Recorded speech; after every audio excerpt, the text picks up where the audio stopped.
ഇതാണ് തപസ് എന്താണ്? അതായത് പരമപുരുഷന് വേണ്ടിയിട്ട് യാതൊന്നും ആഗ്രഹിക്കാതെ ചെയ്യുന്നതാണ് സാത്വികമായ തപസ്. പിന്നെ രാജസിക തപസ് എന്താന്ന് വെച്ചാല് അഹങ്കാരം കൊണ്ടും ബഹുമതിക്കും വേണ്ടിയിട്ട് ചെയ്യുന്നതാണ് രാജസിക തപസ്. അത് അധികം നാളെ നിലനിൽക്കുന്നതല്ല, അത് ക്ഷണികമാണ്. പിന്നെ അത് നമുക്ക് ഉദാഹരണം പറയാനറിയാം. പരീക്ഷിത്ത് മഹാരാജിന് ഭൂദേവി മാതാജി നന്നായിട്ട് ഇവിടെ പറഞ്ഞതാണ്. പരീക്ഷിത്ത് മഹാരാജാവാണ് സാത്വിക ഗുണത്തിന് ഉദാഹരണം. കാരണം പരീക്ഷിത്ത് മഹാരാജാവ് ഇങ്ങനെ ഒരു 7 ദിവസം കൊണ്ട് തപസ്യ പോലെ ആയിരുന്നു. ജലപാനം ഇല്ലാണ്ട് അങ്ങനെ ഒരു തപസ്യ ചെയ്തുകൊണ്ടാണ് നമുക്കിന്ന് മഹാഭാഗവതം കിട്ടിയത്. അതേപോലെ വിശ്വാമിത്ര മഹർഷി, നമ്മുടെ ത്രിശങ്കു സ്വർഗത്തിലായ കഥ. അതുകൊണ്ട് വിശ്വാമിത്ര മഹർഷിയാണ് രാജസികമായിട്ടുള്ള തപസ്സിന് അറിയുന്നത്. പിന്നെ അതുമൂലം ഇനി 19 പറയുന്നത് താമസിക ഗുണത്തോടെയുള്ള തപസ്യ. അതെന്താണെന്ന് നോക്കാം. ദൃഢബുദ്ധി മൂലം സ്വയം പീഡനം അനുഭവിച്ച് കഠിന വ്രതങ്ങളിൽ ഏർപ്പെട്ട് അന്യർക്ക് പരിക്കേൽപ്പിക്കാനോ അല്ലെങ്കിൽ നശിപ്പിക്കാനോ ഉദ്ദേശിച്ച് ചെയ്യുന്ന തപസ്യയാണ് തമോ ഗുണ പ്രധാനമായിട്ടുള്ളത്. അപ്പൊ ഹിരണ്യകശിപുവിന്റെ തപസ്സിനെ പറ്റി നമുക്കറിയാം. കഠിന തപസ് ചെയ്തുവെങ്കിലും സ്വന്തം എന്തിനായിട്ടായിരുന്നു? അനശ്വരത നേടാനും ദേവന്മാരെ ഹിംസിക്കാനുമായിട്ടായിരുന്നു ഉദ്ദേശം. പക്ഷെ നല്ലതല്ലാത്തത് കൊണ്ട് തന്നെ ബ്രഹ്മാവിന്റെ വരം കിട്ടിയെങ്കിലും അദ്ദേഹത്തിന് വധിക്കേണ്ടി വന്നു. അപ്പൊ അസാധ്യമായ കാര്യങ്ങൾക്ക് വേണ്ടി കഠിനമായ വ്രതങ്ങളിൽ ഏർപ്പെടുന്നവരുടെ സ്വഭാവം തമോ ഗുണ പ്രധാനമാണ്. അപ്പൊ മറ്റൊരു ഉദാഹരണമാണ് വൃതാസുരൻ. നമുക്കറിയാം വൃതാസുരൻ പിന്നെ മഹാദേവനെ പ്രീതിപ്പെടുത്തിയിട്ട് കഠിനമായ വ്രതമാണ് എടുത്തത്. കാരണം ഓരോ അവയവങ്ങളും വെട്ടി നൽകി സമർപ്പിച്ചു. അവസാനം തലയും കൂടി വെട്ടി നൽകാൻ തീരുമാനിച്ചപ്പോഴത്തേക്കുമാണ് മഹാദേവൻ പ്രത്യക്ഷപ്പെട്ട് വേണ്ട വരം ആവശ്യപ്പെടാനായിട്ട് പറഞ്ഞത്. അപ്പൊ അടുത്ത് തന്നെ പാർവതി ദേവി നിൽക്കുന്നുണ്ടായിരുന്നു. അദ്ദേഹത്തിന് വരം കിട്ടിയെങ്കിലും പാർവതി ദേവി കണ്ടപ്പോൾ അദ്ദേഹത്തിന്റെ ഒരു ആഗ്രഹം ഉണ്ടായി. അങ്ങനെ അപ്പൊ അദ്ദേഹം വിചാരിച്ചു ഈ വരം ആദ്യം മഹാദേവന്റെ തലയിൽ തന്നെ വെച്ച് പരീക്ഷിക്കാമെന്ന് വെച്ചിട്ടാണ് മഹാദേവന്റെ തലയിൽ കൈവയ്ക്കാൻ പോയപ്പോഴാണ് മഹാദേവൻ അവിടെ നിന്ന് ഓടിയത്. അപ്പൊ ഓടി രക്ഷപ്പെട്ടെങ്കിലും അവസാനം മഹാവിഷ്ണുവിന്റെ സഹായം വേണ്ടി വന്നു മഹാദേവന്. അങ്ങനെ മഹാവിഷ്ണു ഒരു ബ്രാഹ്മണന്റെ വേഷത്തിൽ വന്നിട്ട് ചോദിച്ചു, എന്തിനാണ് നീ ഇങ്ങനെ ഓടുന്നത്? അപ്പോഴാണ് പറഞ്ഞത്, പിന്നെ ഈ വരം ശരിയാകുമെന്ന് നോക്കാൻ വേണ്ടിയിട്ടാണ്. അപ്പൊ മഹാവിഷ്ണു പറഞ്ഞു, എന്തിനാ അത്ര ഓടുന്നത്? സ്വന്തം കയ്യിൽ തല വെച്ച് നോക്കിയാൽ നമുക്ക് അത് വർക്ക് ചെയ്യുന്നുണ്ടോ ഇല്ലെന്ന് അറിയാമല്ലോ, പിന്നെ എന്തിനാ എത്ര ഓടുന്നതെന്ന് ചോദിച്ചു. അങ്ങനെ അദ്ദേഹം സ്വന്തം തലയിൽ കൈവച്ചപ്പോ സ്വന്തം തല തന്നെ ഭസ്മമായി പോയിട്ട് അദ്ദേഹം മരണപ്പെട്ടു. അപ്പോ നമുക്ക് ഇതിനകത്ത് നിന്ന് മനസ്സിലാക്കാൻ ഉദ്ദേശശുദ്ധി നല്ലതല്ലാത്ത കാരണം തന്നെ അതിന്റെ ഫലവും നല്ലതല്ല എന്ന് നമുക്ക് മനസ്സിലാക്കാൻ പറ്റുന്നുണ്ട്. പിന്നെ ഈ ഒരു കാര്യം നമുക്ക് മറ്റൊരു സംഭവത്തിലൂടെ നോക്കാം. ഉദ്ദേശശുദ്ധി നല്ലതാണ്, കഠിനമായ വ്രതങ്ങളാണ് എടുക്കുന്നതുണ്ടെങ്കിൽ അതിന്റെ ഫലം എങ്ങനെയായിരിക്കും എന്ന് നോക്കാം. നമുക്കറിയാം ഭഗവത്ഗീതയിലെ ആദ്യത്തെ ശ്ലോകം തുടങ്ങുന്നത് തന്നെ ധർമ്മക്ഷേത്രേ കുരുക്ഷേത്ര എന്നുള്ളതാണ് തുടങ്ങുന്നത്. എന്തുകൊണ്ടാണ് ധർമ്മക്ഷേത്രേ കുരുക്ഷേത്ര എന്ന് പറയാൻ കാരണം എന്നുള്ളത് അറിയാമോ ആർക്കെങ്കിലും? അപ്പൊ ഞാനിത് പറയാം. അതായത് ഈ കഥ പൂർണ്ണാഞ്ജലി മാതാജി നമ്മുടെ ഇസ്കോൺ ഗ്രൂപ്പിൽ പറഞ്ഞതാണ്. ഞാൻ അത് കേട്ട് എഴുതിയതാണ്. രാജാ കുരു ഭരിച്ചിരുന്ന സ്ഥലം, വലിയ ധർമ്മിഷ്ഠനും പണ്ഡിതനുമായിരുന്നു രാജാ കുരു. അപ്പൊ തന്റെ കാലശേഷവും പ്രശസ്തി ഉണ്ടായിരിക്കണം എന്ന് ആഗ്രഹിച്ചിട്ട് രാജാ കുരു സമന്ത പഞ്ചകുണ്ട് എന്ന സ്ഥലത്ത് 8 തരം പുണ്യങ്ങള് വളർത്താൻ ആഗ്രഹിച്ചു. അപ്പൊ അതിനു വേണ്ടിയിട്ട് യമരാജന്റെ പോത്തിനെയും മഹാദേവന്റെ കാളയെയും സ്വർണ്ണക്കലപ്പ കൊണ്ട് ആ സ്ഥലം ഉഴുതുമറിക്കാൻ തീരുമാനിച്ചു. അപ്പൊ ഇത് കണ്ടിട്ട് ഇങ്ങനെ ഒരു യാഗം ചെയ്യാൻ പോകുന്നത് കണ്ടിട്ട് നമ്മുടെ ദേവേന്ദ്രൻ രാജാ കുരുവിനോട് വന്ന് അന്വേഷിച്ച് ഇവിടെ എന്താ സംഭവിക്കാൻ പോണേന്ന്. അപ്പൊ രാജാ കുരു ഇങ്ങനെ കാര്യം പറഞ്ഞ കാരണം അദ്ദേഹം തിരിച്ചുപോയി. കാരണം ദേവേന്ദ്രൻ എപ്പോഴും നമുക്കറിയാം, എന്തെങ്കിലും ഒരു യാഗം നടത്തുന്നുണ്ടെങ്കിൽ അദ്ദേഹത്തിന്റെ പ്രശസ്തി നഷ്ടപ്പെടുവോ അല്ലെങ്കിൽ അദ്ദേഹത്തിന്റെ സ്ഥാനം നഷ്ടപ്പെടുവോ എന്ന് വേവലാതിപ്പെടുന്ന ഒരാളാണ്. അപ്പൊ ഇത് പറഞ്ഞപ്പോ അദ്ദേഹം തിരിച്ചുപോയി. അത് കഴിഞ്ഞ ശേഷം മഹാവിഷ്ണു അവിടെ വന്ന് അന്വേഷിച്ചു. അപ്പൊ മഹാവിഷ്ണു ചോദിച്ചു, അപ്പൊ ഇതിനുള്ള വിത്തുകൾ എവിടെ നിന്നാണ് നിങ്ങൾക്ക് കിട്ടുക എന്ന് ചോദിച്ചു രാജാ കുരുവിനോട്. അപ്പൊ രാജാ കുരു പറഞ്ഞ് അതെന്റെ ശരീരത്തിൽ ഉണ്ട് എന്ന് പറഞ്ഞു. അപ്പൊ ശരി, എന്നാ നിങ്ങൾ വിത്തുകൾ വിത്തിച്ചോളൂ, സമയമാകുമ്പോൾ ഞാൻ എത്തിക്കോളാം എന്ന് പറഞ്ഞു. അങ്ങനെ സമയമായപ്പോൾ വിഷ്ണു മഹാവിഷ്ണു വന്നു. അപ്പൊ രാജാകുരു തന്റെ വലത് കൈ വെട്ടി സമർപ്പിച്ചു.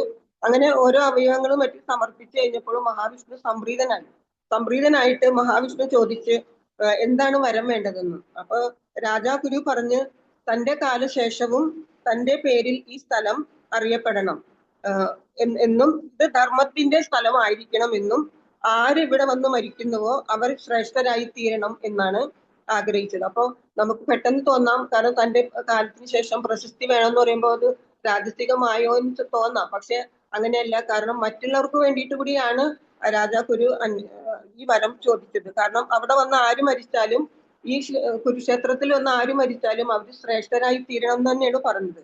അപ്പൊ ഇന്ന് നമുക്ക് അറിയാം, 5000 വർഷങ്ങൾക്ക് ശേഷവും നമ്മൾ ഈ കുരുക്ഷേത്രത്തിൽ പോകാൻ ആഗ്രഹിക്കാറുണ്ട്. അപ്പൊ അവിടെ വെച്ചിട്ടാണ് ഭഗവാൻ ഭഗവത്ഗീത ഉപദേശിച്ചത്. കാരണം ഇത് ധർമ്മക്ഷേത്രം ആയതുകൊണ്ടാണ്. ഇനി അവിടുത്തെ 8 പുണ്യങ്ങൾ എന്താണെന്ന് നോക്കാം.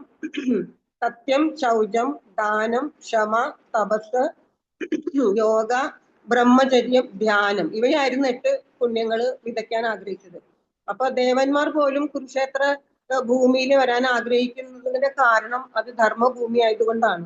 അപ്പൊ ധർമ്മം തു സാക്ഷാൽ ഭഗവത് പ്രണീതം എന്ന് പറയുന്നുണ്ട്. ഭഗവാന്റെ വാക്കുകൾ എപ്പോഴും വാക്കുകളാണ് ധർമ്മം. അത് മാത്രമേ വിജയിക്കുകയുള്ളൂ. അപ്പൊ വിളഭൂമി ആയിട്ടുള്ള ഈ കുരുക്ഷേത്രത്തിലെ കളകളാണ് നമ്മുടെ ധൃതരാഷ്ട്രപുത്രന്മാര്.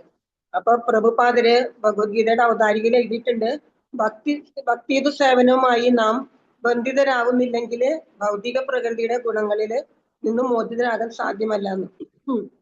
കാരണം ഇപ്പൊ ഈ നേരത്തെ പറഞ്ഞ 3 ഭൗതിക ഗുണങ്ങളിൽ നമ്മൾ മുക്തരാവണമെങ്കിൽ നമ്മൾ ഭക്തിയുത സേവനം നല്ല ഉദ്ദേശത്തോടുകൂടി ചെയ്യണം. അതാണ് അവതാരികൾ പറഞ്ഞിരിക്കുന്നത്. ഇനി ഉദ്ദേശശുദ്ധി നല്ലതാവുമ്പോൾ എത്രമാത്രം കഷ്ടപ്പാടുകൾ നമ്മൾ അനുഭവിച്ചാലും ആ കാര്യങ്ങൾ സുഖകരമായിട്ട് നടന്നു പോകുന്നതിന്റെ ഒരു ഉദാഹരണം നമ്മുടെ ഇസ്കോണിലെ ഒരു ഗുരു ആചാര്യനുണ്ട്, ഇന്ദ്രദ്യുമ്ന സ്വാമി മഹാരാജിന്റെ ഒരു സംഭവ കഥയായിട്ട് നമുക്ക് നോക്കാം. എങ്ങനെയാണ് ശുദ്ധി നല്ലതാവുമ്പോൾ എത്ര ബുദ്ധിമുട്ടുള്ള കാര്യങ്ങളാണെങ്കിലും അത് സുഖകരമായിട്ട് നടന്നു പോകും.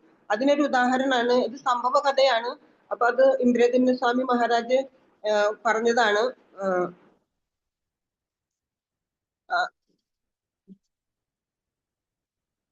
അതായത് ഇന്ദ്രദ്യുമ്ന സ്വാമി മഹാരാജ് കാലിഫോർണിയയില് ആണ് ജനിച്ചത്. 1971 പ്രഭുപാദരുടെ ശിഷ്യത്വം സ്വീകരിച്ച് ദീക്ഷ സ്വീകരിച്ചു. 21-ാം വയസ്സിലായിരുന്നു ദീക്ഷ സ്വീകരിച്ചത്. അപ്പൊ അദ്ദേഹം US മറൈനിൽ കുറച്ചു കാലം സേവനം ചെയ്തു. 28-ാമത്തെ വയസ്സിൽ സന്യാസം സ്വീകരിച്ചു. ഇപ്പൊ 2023 മഹാരാജിന് ഒരു 7000 ഇനീഷ്യേറ്റഡ് ഡിവോട്ടീസ് ഓൾ അറൌണ്ട് വേൾഡിൽ ഉണ്ടായിരുന്നു. അപ്പൊ ആദ്യം അദ്ദേഹത്തിന്റെ ഫാമിലി സ്പിരിച്വൽ ഫാമിലി ആയിരുന്നില്ല, പക്ഷെ വെജിറ്റേറിയൻ ഇഷ്ടപ്പെടുന്ന ഒരാളായിരുന്നു. ഒരിക്കലും എന്താ വെച്ചാല് അച്ഛൻ മാംസാഹാരം കൊടുത്ത് നിർബന്ധിച്ച് കഴിക്കാൻ പറഞ്ഞു. മഹാരാജ് കഴിച്ചില്ല. അപ്പൊ രാത്രി അതുകൊണ്ട് അദ്ദേഹത്തിന് ഭക്ഷണം കൊടുത്തില്ല അച്ഛൻ. അങ്ങനെ അദ്ദേഹം അത് ആ സംഭവം കഴിഞ്ഞതിന് ശേഷം ഇവരുടെ വീടിനടുത്ത് ഒരു വെജിറ്റേറിയൻ ഫാമിലിയാണ് താമസിച്ചത്. അപ്പൊ ആ വെജിറ്റേറിയൻ ഫാമിലി അവർ കുറച്ച് ഹെൽത്തി കോൺഷ്യസ് ആയിരുന്നു. അങ്ങനെ അവർക്ക് വെജിറ്റേറിയൻ ഫുഡ് മാത്രമാണ് അവർ കഴിച്ചുകൊണ്ടിരുന്നത്. അങ്ങനെ ഇവരുടെ കൂടെ ആയിട്ട് ഇടപെട്ട് കഴിഞ്ഞപ്പോൾ ഈ മഹാരാജിന്റെ വീട്ടുകാരും അങ്ങനെ അതിലേക്ക് മാറി.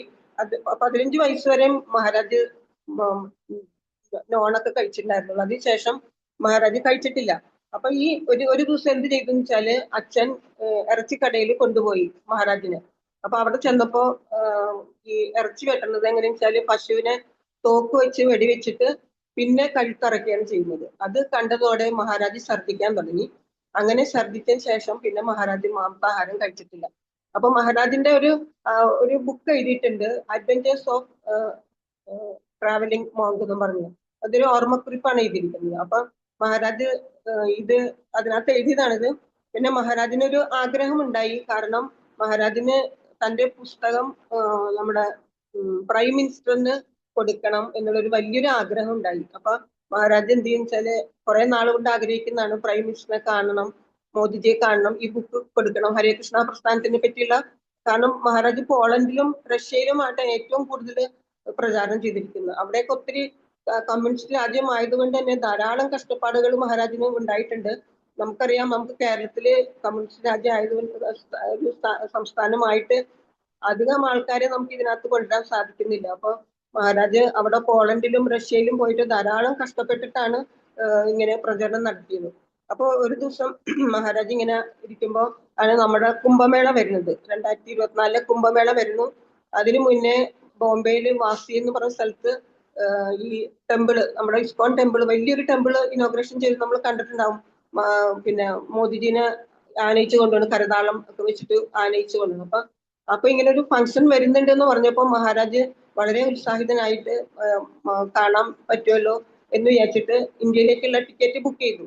അങ്ങനെ ടിക്കറ്റ് ബുക്ക് ചെയ്ത് കഴിഞ്ഞിട്ട് ഇങ്ങോട്ട് വരാനിരിക്കുമ്പോഴാണ് മഹാരാജിന്റെ ഒരു നെർവസിന് ഒരു പ്രോബ്ലം വന്നു, വേദന. അപ്പൊ യാത്ര ചെയ്യാൻ പറ്റുന്നില്ല, ഓപ്പറേഷൻ ചെയ്യേണ്ടി വരും എന്നൊക്കെ പറഞ്ഞ് മഹാരാജ് അത് വളരെ വിഷമിതനായി. തിരിച്ച് മഹാരാജ് എന്നാലും ഇന്ത്യയിലേക്ക് പോകാം എന്ന് നോക്കിയിട്ട് ഇന്ത്യയിലേക്ക് എത്തി. ഇന്ത്യയിൽ വന്നു കഴിഞ്ഞിട്ട് അവിടെ ഡൽഹിയിലെ ഒരു വലിയ ഹോസ്പിറ്റലിൽ ഒരു ഡോക്ടറെ കാണിച്ചു കഴിഞ്ഞപ്പോഴത്തേനും ഡോക്ടറും പറഞ്ഞത് വെച്ചാല് ഓപ്പറേഷൻ ചെയ്യണം, അല്ലാതെ നിവൃത്തിയില്ല എന്ന്. അപ്പൊ മഹാരാജിന് ആകെ വിഷമം എന്താണെന്ന് വെച്ചാൽ ഈ സമയത്താണ് കുംഭമേള നടക്കുന്ന ടൈം, പിന്നെ പ്രൈം മിനിസ്റ്റർ അവിടെ ഇനോഗ്രേഷൻ, അപ്പൊ എനിക്ക് കാണാൻ പറ്റില്ലല്ലോ എന്നുള്ളത് വളരെയധികം വേദനിച്ചു. അങ്ങനെ അത് കഴിഞ്ഞിട്ട് ഒരു ഇതും കൂടി നോക്കാമെന്ന് വെച്ചിട്ട് കേരളത്തിൽ വന്നിട്ട് ജാനുവരിയിൽ എങ്ങാണ്ടും കേരളത്തിൽ വന്ന് ആയുർവേദ ചികിത്സ നടത്തി. പക്ഷെ അതിനകത്തൊന്നും ഒരു സുഖം കിട്ടിയില്ല. അങ്ങനെ വീണ്ടും ഡൽഹിയിൽ എത്തിയിട്ട് അദ്ദേഹം വീണ്ടും അത് ഓപ്പറേഷന് വിധേയനായി. ഓപ്പറേഷന് വിധേയനായിട്ട് കുറെ ദിവസം അവിടെ കടന്നു. അപ്പൊ ഇവിടെ കുംഭമേളയൊക്കെ കഴിഞ്ഞു, ഇനോഗ്രേഷനും കഴിഞ്ഞു. അപ്പൊ മഹാരാജ് അപ്പൊ 10-15 ദിവസത്തേക്ക് ചികിത്സ ഉണ്ടായിരുന്നു. അപ്പൊ ഈ ചികിത്സയ്ക്ക് വേണ്ടിയിട്ട് മഹാരാജ് വിചാരിച്ചു ഹോസ്പിറ്റലിൽ നിന്ന് മാറിയിട്ട് ഏതെങ്കിലും ഒരു റെസ്റ്റോറന്റിൽ പോയി താമസിക്കാം. അപ്പൊ മഹാരാജിന്റെ ബാക്കിയുള്ള കാര്യങ്ങളും ചെയ്യാം, ചികിത്സയ്ക്ക് വരുമ്പോ ഡോക്ടറിനെ വന്ന് കാണുകയും ചെയ്യാം എന്ന് പറഞ്ഞ ഒരു റെസ്റ്റോറന്റിൽ മുറിയെടുത്തു. അവിടെ മുറിയെടുത്ത് താമസിച്ചുകൊണ്ടിരിക്കുമ്പോഴാണ് ഒരു ദിവസം പെട്ടെന്ന് മഹാരാജിന്റെ പേഴ്സണൽ സെർവന്റ് വന്നിട്ട് പറയുകയാണ്, മഹാരാജ് ഇന്ന് താഴെ പ്രൈം മിനിസ്റ്റർ വരുന്നുണ്ട് എന്ന് പറഞ്ഞു. അപ്പൊ മഹാരാജിന് വളരെ ഉത്സാഹമായി. ഒരിക്കലും പ്രതീക്ഷിക്കാത്ത ഒരു കാര്യമാണ്, കാരണം 2 സംഭവങ്ങളും നടക്കാണ്ട് പോയി. അപ്പൊ മഹാരാജ് ശരിയാണ് താഴെ പോയി നോക്കാം എന്ന് പറഞ്ഞ് നോക്കുമ്പോ അവിടെ നിറച്ച് സെക്യൂരിറ്റീസ് ആണ്. അപ്പൊ മഹാരാജ് വേഗം റിസപ്ഷനിസ്റ്റിൽ പോയി ചോദിച്ചു, ഇവിടെ എനിക്ക് എങ്ങനെയൊന്നും പ്രൈം മിനിസ്റ്ററെ കാണാൻ പറ്റുമോ എന്ന് ചോദിച്ചു. അപ്പൊ അവര് പറഞ്ഞ് ഞങ്ങൾക്ക് തന്നെ അങ്ങോട്ടും ഇങ്ങോട്ടും നടക്കാൻ സമ്മതിക്കുന്നില്ല സെക്യൂരിറ്റീസ്. അപ്പൊ പിന്നെ സ്വാമിയുടെ കാര്യം നമുക്ക് പറയാൻ പറ്റില്ല എന്ന് പറഞ്ഞു. അപ്പൊ ദൂരെ മാറി നിന്നൊരു ജെന്റിൽമാൻ ഉണ്ടായിരുന്നു. അയാള് ചോദിച്ച്, അയാൾക്ക് ഇത്തിരി ഹരേ കൃഷ്ണ പ്രസ്ഥാനത്തിനെ പറ്റി അറിയുന്ന ഒരാളാണ്. പിന്നെ മഹാരാജിനെ കണ്ടപ്പോ സ്വാമി, അതായത് മറ്റേ ഡ്രസ്സിൽ, സ്വാമി സന്യാസ ഡ്രസ്സിലാണ് മഹാരാജ് വന്നത്. അപ്പൊ അദ്ദേഹത്തോട് ചോദിച്ച് എന്താണ് അവിടെ പിന്നെ റിസപ്ഷനിൽ ചോദിച്ചെന്ന് ചോദിക്കാം. പറഞ്ഞ് എനിക്കിന്നെ പ്രൈം മിനിസ്റ്ററിനെ കാണുന്ന ആഗ്രഹമുണ്ട്, അപ്പൊ അതിന് വേണ്ടിയിട്ട് ചോദിച്ചതാണെന്ന് പറഞ്ഞു. അപ്പൊ അദ്ദേഹം പറഞ്ഞു 1 മിനിറ്റ് വെയിറ്റ് ചെയ്യൂ, ഞാനൊന്ന് അന്വേഷിക്കട്ടെ എന്ന് പറഞ്ഞിട്ട് അദ്ദേഹം മാറി നിന്ന് ഫോൺ ചെയ്ത് ചോദിച്ചിട്ട് തിരിച്ചുടനെ വന്ന് മഹാരാജിനോട് പറഞ്ഞു, സ്വാമി താങ്കൾക്ക് ഒരു ടിക്കറ്റ് വേണം, ഞാൻ തരാം, ഒരു പാസ് തരാം. കാരണം എന്റെ ഒരു ഫ്രണ്ട് ഉണ്ടായിരുന്നു, അദ്ദേഹം വരുന്നുണ്ടോ ഇല്ലയെന്ന് അന്വേഷിച്ചിട്ട് തരാമോ വിചാരിച്ചത്. അപ്പൊ താങ്കൾ എന്റെ കൂടെ തന്നെ നിന്നാ മതി എന്ന് പറഞ്ഞു. അങ്ങനെ അവിടെ നിന്നു. അപ്പോഴത്തേക്കും അദ്ദേഹം പറഞ്ഞ് സമയമാകുമ്പോ സ്വാമി വന്നാൽ മതി എന്ന് പറഞ്ഞു. അപ്പൊ മഹാരാജ് വേഗം മുകളിൽ പോയിട്ട് മഹാരാജ് കൊടുക്കാൻ ഉദ്ദേശിച്ച ഈ ഓർമ്മക്കുറിപ്പ് എഴുതിയ ബുക്കും പിന്നെ ഒരു ഭഗവത്ഗീതയും എടുത്തോട്ട് താഴേക്ക് വന്നു. താഴേക്ക് വന്ന് ഇവര് സെക്യൂരിറ്റി ചെക്കിങ്ങിന് കൊണ്ടുപോയപ്പോ അവര് സെക്യൂരിറ്റി പറഞ്ഞ് ബുക്ക് കൊണ്ടുപോകാൻ പറ്റില്ല എന്ന് പറഞ്ഞു. അപ്പൊ മഹാരാജിന് വളരെ വേദന തോന്നി. കാരണം കുറെ നാളുകൾ കൊണ്ട് ആഗ്രഹിച്ചതാണ് ഈ ബുക്ക് പ്രൈം മിനിസ്റ്ററിന് കൊടുക്കണം എന്ന്. അപ്പൊ ഈ ഒരു ആഗ്രഹം നടക്കാണ്ട് പോകുമോ എന്നുള്ളത് വളരെ വേദനിച്ചു. അപ്പൊ ഇങ്ങനെ നിൽക്കുമ്പോഴാണ് ദൂരെ മാറി നിന്നൊരു സീനിയർ സെക്യൂരിറ്റി അവിടെ നിൽപ്പുണ്ടായിരുന്നു. സീനിയർ സെക്യൂരിറ്റി പറഞ്ഞ് അയാളെ വിളിപ്പിച്ചു, എന്താ സംസാരിച്ചതെന്ന്. അപ്പൊ ഈ സെക്യൂരിറ്റി പറഞ്ഞ് ഇങ്ങനെ ബുക്ക് കൊണ്ടുപോകാനായിട്ട് സമ്മതിക്കാൻ പറ്റില്ല എന്നാണ് പറഞ്ഞത്. അപ്പൊ സീനിയർ സെക്യൂരിറ്റി പറഞ്ഞു, ഒരു കാര്യം ചെയ്തോളൂ, ബുക്ക് നിങ്ങൾ സെക്യൂരിറ്റി സ്കാനിങ് ചെയ്യാൻ പറഞ്ഞു, എന്നിട്ട് ബുക്ക് അദ്ദേഹത്തിന്റെ കൈ കൊടുക്കാൻ പറഞ്ഞു. അങ്ങനെ ബുക്ക് അദ്ദേഹത്തിന്റെ കൈ കൊടുത്തു, മഹാരാജിന്റെ ബുക്ക് കൈ കൊടുത്തു. പ്രൈം മിനിസ്റ്റർ എത്തി. 2 വശത്തും ആൾക്കാർ നിൽക്കുകയാണ്, നടുക്കൂടി പ്രൈം മിനിസ്റ്റർ നടന്നു പോവുകയാണ്. അപ്പൊ മഹാരാജ് അതിനിടയിൽ തമാശ പറയുന്നുണ്ട്. കാരണം 2 വശത്തും ആൾക്കാർ നിൽക്കുന്നവരെല്ലാരും പൊക്കം കുറഞ്ഞവരാണ്. മഹാരാജിന് നല്ലൊരു 7 അടി പൊക്കമുണ്ട്. അപ്പൊ എനിക്ക് പുറകിൽ നിന്നാൽ തന്നെ എനിക്ക് കാണാം, എനിക്ക് ഒന്നും ചെയ്യണ്ട എന്ന് പറഞ്ഞു. അങ്ങനെ നടന്നു പോകും. പെട്ടെന്ന് മഹാരാജ് ഇങ്ങനെ നിൽക്കുമ്പോ ഹരേ കൃഷ്ണ എന്ന് ഇങ്ങനെ പറഞ്ഞു. അപ്പൊ പ്രൈം മിനിസ്റ്റർ ഇങ്ങനെ ഒന്ന് ചിരിച്ചു, എന്നിട്ട് പോയി കഴിഞ്ഞപ്പോഴത്തേക്കും പോയിട്ട് തിരിച്ച് 10 മിനിറ്റ് വിസിറ്റിനാണ് പ്രൈം മിനിസ്റ്റർ വന്നത്. അപ്പൊ ഈ 10 മിനിറ്റ് വിസിറ്റ് തിരിച്ചു പോയിട്ട് തിരിച്ചു വരുമ്പോഴത്തേക്കും ഇവരിങ്ങനെ കാത്തു നിൽക്കണം. അപ്പോഴ് മഹാരാജ് എന്റെ ഇടയിൽ കൂടി കയറിയിട്ട് വേഗം ഹരേ കൃഷ്ണ എന്നിങ്ങനെ പറഞ്ഞു. അപ്പൊ പ്രൈം മിനിസ്റ്റർ ഇങ്ങനെ തല കാണിച്ചു. അപ്പൊ വേഗം അതിന്റെ ഇടയിൽ കൂടി പോയിട്ട് ഈ ബുക്ക് പ്രൈം മിനിസ്റ്ററിന് കൊടുത്ത് അതിനെപ്പറ്റി സംസാരിച്ചു. അപ്പോഴാണ് മഹാരാജ് പറയുന്നത്. എന്നിട്ട് അപ്പൊ ഈ പ്രൈം മിനിസ്റ്റർ വന്നത് എന്തിനാ വെച്ചാല് പ്രൈം മിനിസ്റ്ററിന്റെ പേഴ്സണൽ സെർവന്റിന്റെ മകളുടെ കല്യാണത്തിന് ആശംസകൾ അറിയിക്കാനാണ് വന്നത്. അപ്പൊ 10 മിനിറ്റ് നേരത്തെ ഇതാണ് ഉണ്ടായിരുന്നത്. അപ്പൊ ഒന്ന് ആലോചിച്ച് നോക്കണം, നമ്മൾ ഒരിക്കലും ആഗ്രഹിക്കാത്ത നടക്കാത്ത ഒരു സംഭവം നടന്നു കഴിഞ്ഞപ്പോ മഹാരാജ് ആ ഇതിനകത്ത് എഴുതിയിരുന്നത് വെച്ചാല് എല്ലാവരും നമുക്കറിയാം, ഇസ്കോണിലെ ഏത് പ്രഭാഷണം നടത്തുമ്പോഴും എല്ലാവരും ചൊല്ലുന്ന ഒരു ശ്ലോകമാണ് ചൈതന്യ ചരിതാമൃതം ആദിലീലയില് 14 ഒന്നാമത്തെ ശ്ലോകം. കഥാഞ്ജന സ്മൃതേ യസ്മിൻ ദുഷ്കരം സുകരം ഭവേത് വിസ്മൃതേ വിപരീതം സ്യാത് ശ്രീ ചൈതന്യം നമാമിതം. അതായത് ഏതെങ്കിലും ഒരു വിധത്തില് ശ്രീ ചൈതന്യ മഹാപ്രഭുവിനെ സ്മരിക്കുന്നതിലൂടെ മാത്രമേ ദുഷ്കര പ്രവൃത്തികൾ പ്രയാസരഹിതമായി തീരുകയുള്ളൂ. പക്ഷെ അവിടുത്തെ സ്മരിക്കാത്ത പക്ഷം പ്രയാസരഹിതമായ കാര്യങ്ങൾ പോലും വളരെ ബുദ്ധിമുട്ടുള്ളവയാണ്, ദുഷ്കരവുമാണ്. ആ ഭഗവാൻ ചൈതന്യ മഹാപ്രഭുവിനെ ഞാൻ സാദരം പ്രണമിക്കുന്നു എന്നാണ് മഹാരാജ ആദ്യം തന്നെ എഴുതിയിരുന്നത്. കാരണം ഈ സംഭവം ഒരിക്കലും നടക്കില്ല എന്ന് വിചാരിച്ചിട്ട് പോലും ഏതെല്ലാം രീതിയിൽ അവിടെ ഒരു റെസ്റ്റോറന്റിൽ റൂം എടുക്കാൻ വന്നു. അപ്പൊ ഉദ്ദേശശുദ്ധി നല്ലതാണെങ്കിൽ ഏതെല്ലാം രീതിയിലാണെങ്കിലും നമ്മുടെ ഒത്തിരി ഒത്തിരി ഒത്തിരി ബുദ്ധിമുട്ടുകൾ വന്നാൽ പോലും ഭഗവാൻ അതിന് തുണയുണ്ടാവും എന്നുള്ളതാണ് ഇതിൽ പറയുന്നത്. അപ്പൊ തമോ ഗുണ പ്രധാനികള് ഉദ്ദേശശുദ്ധി നല്ലതല്ലാത്തത് കൊണ്ടാണ് അവരുടെ കാര്യങ്ങൾ അവരുടെ സ്വയം നശിക്കാൻ ഇടയാവുന്നത്. അപ്പൊ ഈ ഓരോ ശ്ലോകം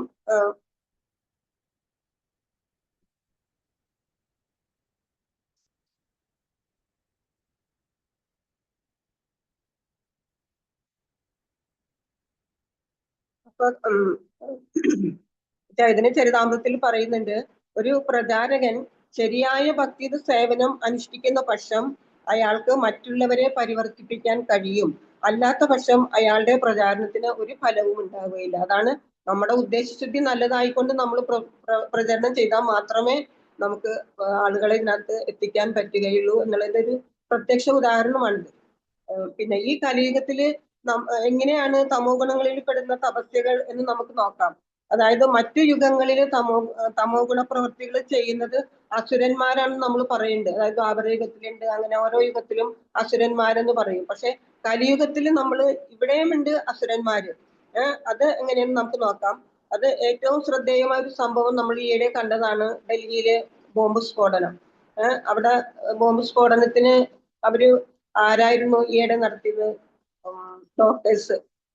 5 വർഷം നീണ്ട പരിശ്രമങ്ങൾക്ക് ശേഷമാണ് അവർ പഠിച്ച് MBBS പാസ്സായി വന്നിട്ട് അവസാനം അവരെന്തായിരുന്നു ചെയ്തത്? കാരണം ഓരോ സ്ഥലത്ത് പോയി ഓരോരോ ഈ ബോംബ് ഉണ്ടാക്കുന്ന സാധനങ്ങളൊക്കെ കണ്ടുപിടിച്ച് അതും പാത്തും പതുങ്ങിയും ഓരോ സ്ഥലത്ത് വാടകയ്ക്ക് അറിയാതെ ഒളിച്ച് താമസിച്ചു. അപ്പൊ എത്രമാത്രം കഠിനമായിട്ടുള്ള പ്രയത്നങ്ങളാണ് അവർ ചെയ്തുകൊണ്ടിരിക്കുന്നത്. എന്നാലും ഇതൊരു ഉദ്ദേശശുദ്ധി അവരുടെ നല്ലതല്ല. കാരണം എന്താണ്? തമോ ഗുണത്തിൽ പെട്ട് മറ്റുള്ളവരെ കൊല്ലുക എന്ന ചിന്തയിലേക്ക് അവർ മാറി. അപ്പൊ മനുഷ്യരെല്ലാവരും ഭഗവാന്റെ അംശമാണെന്നുള്ള ഒരു ചിന്ത അവരിൽ ഉണ്ടായില്ല. അപ്പൊ അവർക്ക് ജ്ഞാനം നഷ്ടപ്പെട്ട് അജ്ഞാനത്തിലേക്ക് അവർ തള്ളപ്പെട്ടു പോയി. അപ്പൊ അതുകൊണ്ട് തന്റെ മതത്തെ അനുകൂലിക്കുന്നവർ മാത്രം ജീവിച്ചാൽ മതി എന്ന് വിചാരിച്ചുകൊണ്ട് കാഫിറുകളെ കൊല്ലണം എന്നുള്ള തീരുമാനത്തില്, അതും ഒരു അസുര ബുദ്ധിയാണ്. അങ്ങനെ അവസാനം എന്ത് പറ്റി? ആ ബോംബ് പൊട്ടിയിട്ട് അവര് തന്നെ മരിച്ചു. അപ്പൊ ഇതെല്ലാം നമുക്ക് ഏത് യുഗത്തിലാണെങ്കിലും കലിയുഗത്തിലാണെങ്കിലും നടക്കുന്ന സംഭവങ്ങൾ തന്നെയാണ്. കാരണം മഹാഭാഗവത്തിൽ പറഞ്ഞതല്ലാണ്ട് ഇവിടെ മറ്റൊന്നും നടക്കുന്നില്ല. അപ്പൊ കലിയുഗത്തില് ഉണ്ട് നമുക്ക് ഇങ്ങനത്തെ അസുരന്മാരുണ്ടെന്ന് നമുക്ക് മനസ്സിലാക്കാം. അപ്പൊ പിന്നെ അതുപോലെ തന്നെയാണ് ഇനി നമുക്ക് ഭാഗവതത്തിലെ ഒരു കഥ നോക്കാം. ഇതിപ്പോ ഇവര് ജയിലിലൊക്കെ ആയെങ്കിലും കുറെ പേര് സഹായിച്ചവരും ജയിലിലായി, മറ്റുള്ളവർ സ്വയം ബോംബ് പൊട്ടി മരിച്ച്. അപ്പൊ ഇവിടെയും മൃഗാസുരനെ പോലെ പൊട്ടിത്തെറിച്ച് മരണം സംഭവിച്ച് എന്ന് വേണം പറയാൻ. അപ്പൊ തമോ ഗുണം എപ്രകാരമാണ് പ്രവർത്തിക്കുന്നത് നമുക്ക് മനസ്സിലാക്കാം. ഇനി ഭാഗവതത്തിൽ പോയാല് നമുക്കറിയാം പൗണ്ഡ്രക വാസുദേവന്റെ കഥ. പൗണ്ഡ്രക വാസുദേവൻ ഭഗവാൻ ശ്രീകൃഷ്ണനെ പോലെ തന്നെ അനുകരിച്ച് ശ്രീവത്സം, കൗസ്തുഭം, പിന്നെ ഡ്രസ്സ് എല്ലാം അനുകരിച്ചിട്ട് അവസാനം പറഞ്ഞത് എന്താണ്? വാസുദേവന്റെ സ്ഥാനം എനിക്കാണ്, താങ്കൾക്കല്ല എന്ന് പറഞ്ഞിട്ട് ഒരു ദൂതനെ പറഞ്ഞു വിടുകയാണ് എവിടെ? ദ്വാരകയിലേക്ക്. അപ്പൊ അവിടെ ചെന്നപ്പോ ഉഗ്രസേന മഹാരാജാവും ശ്രീകൃഷ്ണനും പൊട്ടിച്ചിരിക്കുകയാണ്. കാരണം അദ്ദേഹത്തിന്റെ ദൂത് കേട്ടിട്ട് ഒന്നല്ലേ ഈ വാസുദേവ സ്ഥാനം എനിക്ക് നൽകുക, അല്ലെങ്കിൽ യുദ്ധത്തിന് തയ്യാറായിക്കൊള്ളാനാണ് പറയുന്നത്. അപ്പൊ ശ്രീകൃഷ്ണനും ഉഗ്രസേന മഹാരാജാവും പൊട്ടിച്ചിരിച്ച് യുദ്ധത്തിന് തയ്യാറായി. അങ്ങനെ യുദ്ധത്തില് സുദർശന ചക്രം ഉപയോഗിച്ചിട്ട് ഈ പിന്നെ പൗണ്ഡ്രക വാസുദേവന്റെ തല ഛേദിക്കുകയാണ് ഭഗവാൻ. അപ്പൊ ഈ പൗണ്ഡ്രക വാസുദേവനെ സഹായിക്കാൻ എത്തിയത് കാശി രാജാവായിരുന്നു. അപ്പൊ കാശി രാജാവും അദ്ദേഹത്തിന്റെ തലയും പിന്നെ സുദർശന ചക്രം വെച്ചിട്ട് കാശി രാജ്യത്ത് വന്ന് വീണു. അപ്പൊ അവിടെ വന്ന് വീണപ്പോ അദ്ദേഹത്തിന്റെ അവിടുത്തെ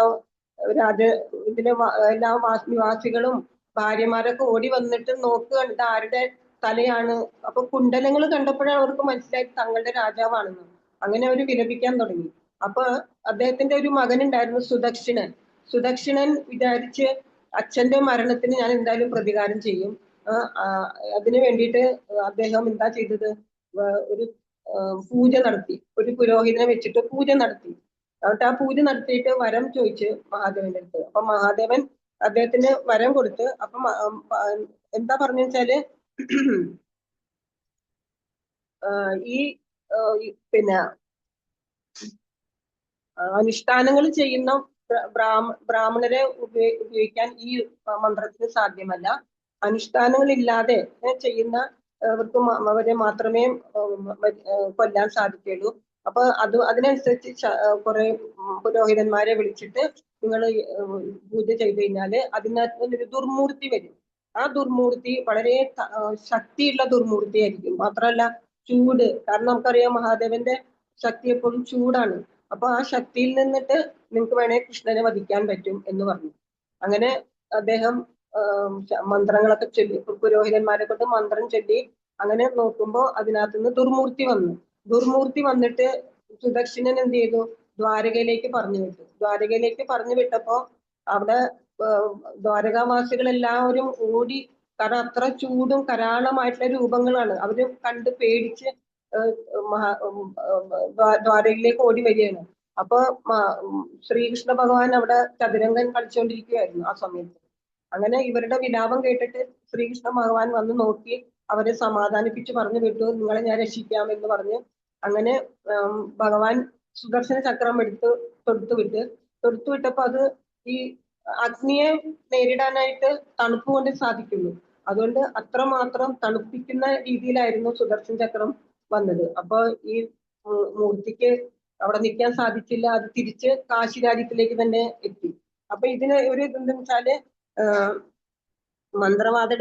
മന്ത്രവാദ കലയുടെ സമ്പ്രദായം അനുസരിച്ച് ശത്രുവിനെ കൊല്ലാൻ മന്ത്രം പരാജയപ്പെടുമ്പോൾ അത് ആരാണോ പറഞ്ഞു വിട്ടത് അയാളെ തന്നെ ആദ്യം കൊല്ലും. അങ്ങനെ ആ ദുർമൂർത്തി ആദ്യം തന്നെ സുദക്ഷിണനെയും കൊന്ന് അദ്ദേഹത്തിന്റെ പുരോഹിതന്മാരെയും കൊന്നു. അപ്പൊ നമുക്കറിയാം അവിടെയും ഉദ്ദേശം നല്ലതല്ല. അതുകൊണ്ട് ആദിമ സൃഷ്ടാവിനെ തന്നെ അത് വധിക്കുകയാണ് ഉണ്ടായത്.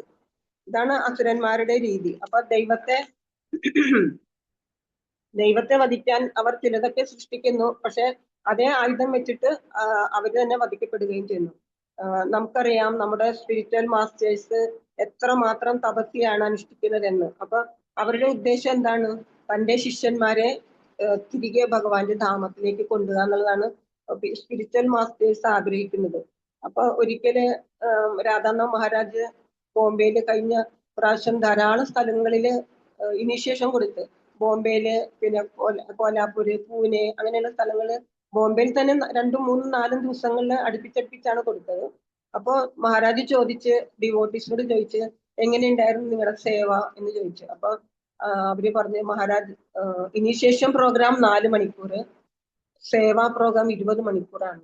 അപ്പൊ അവര് പറഞ്ഞു 24 മണിക്കൂർ അങ്ങനെയാണ് ഞങ്ങളുടെ.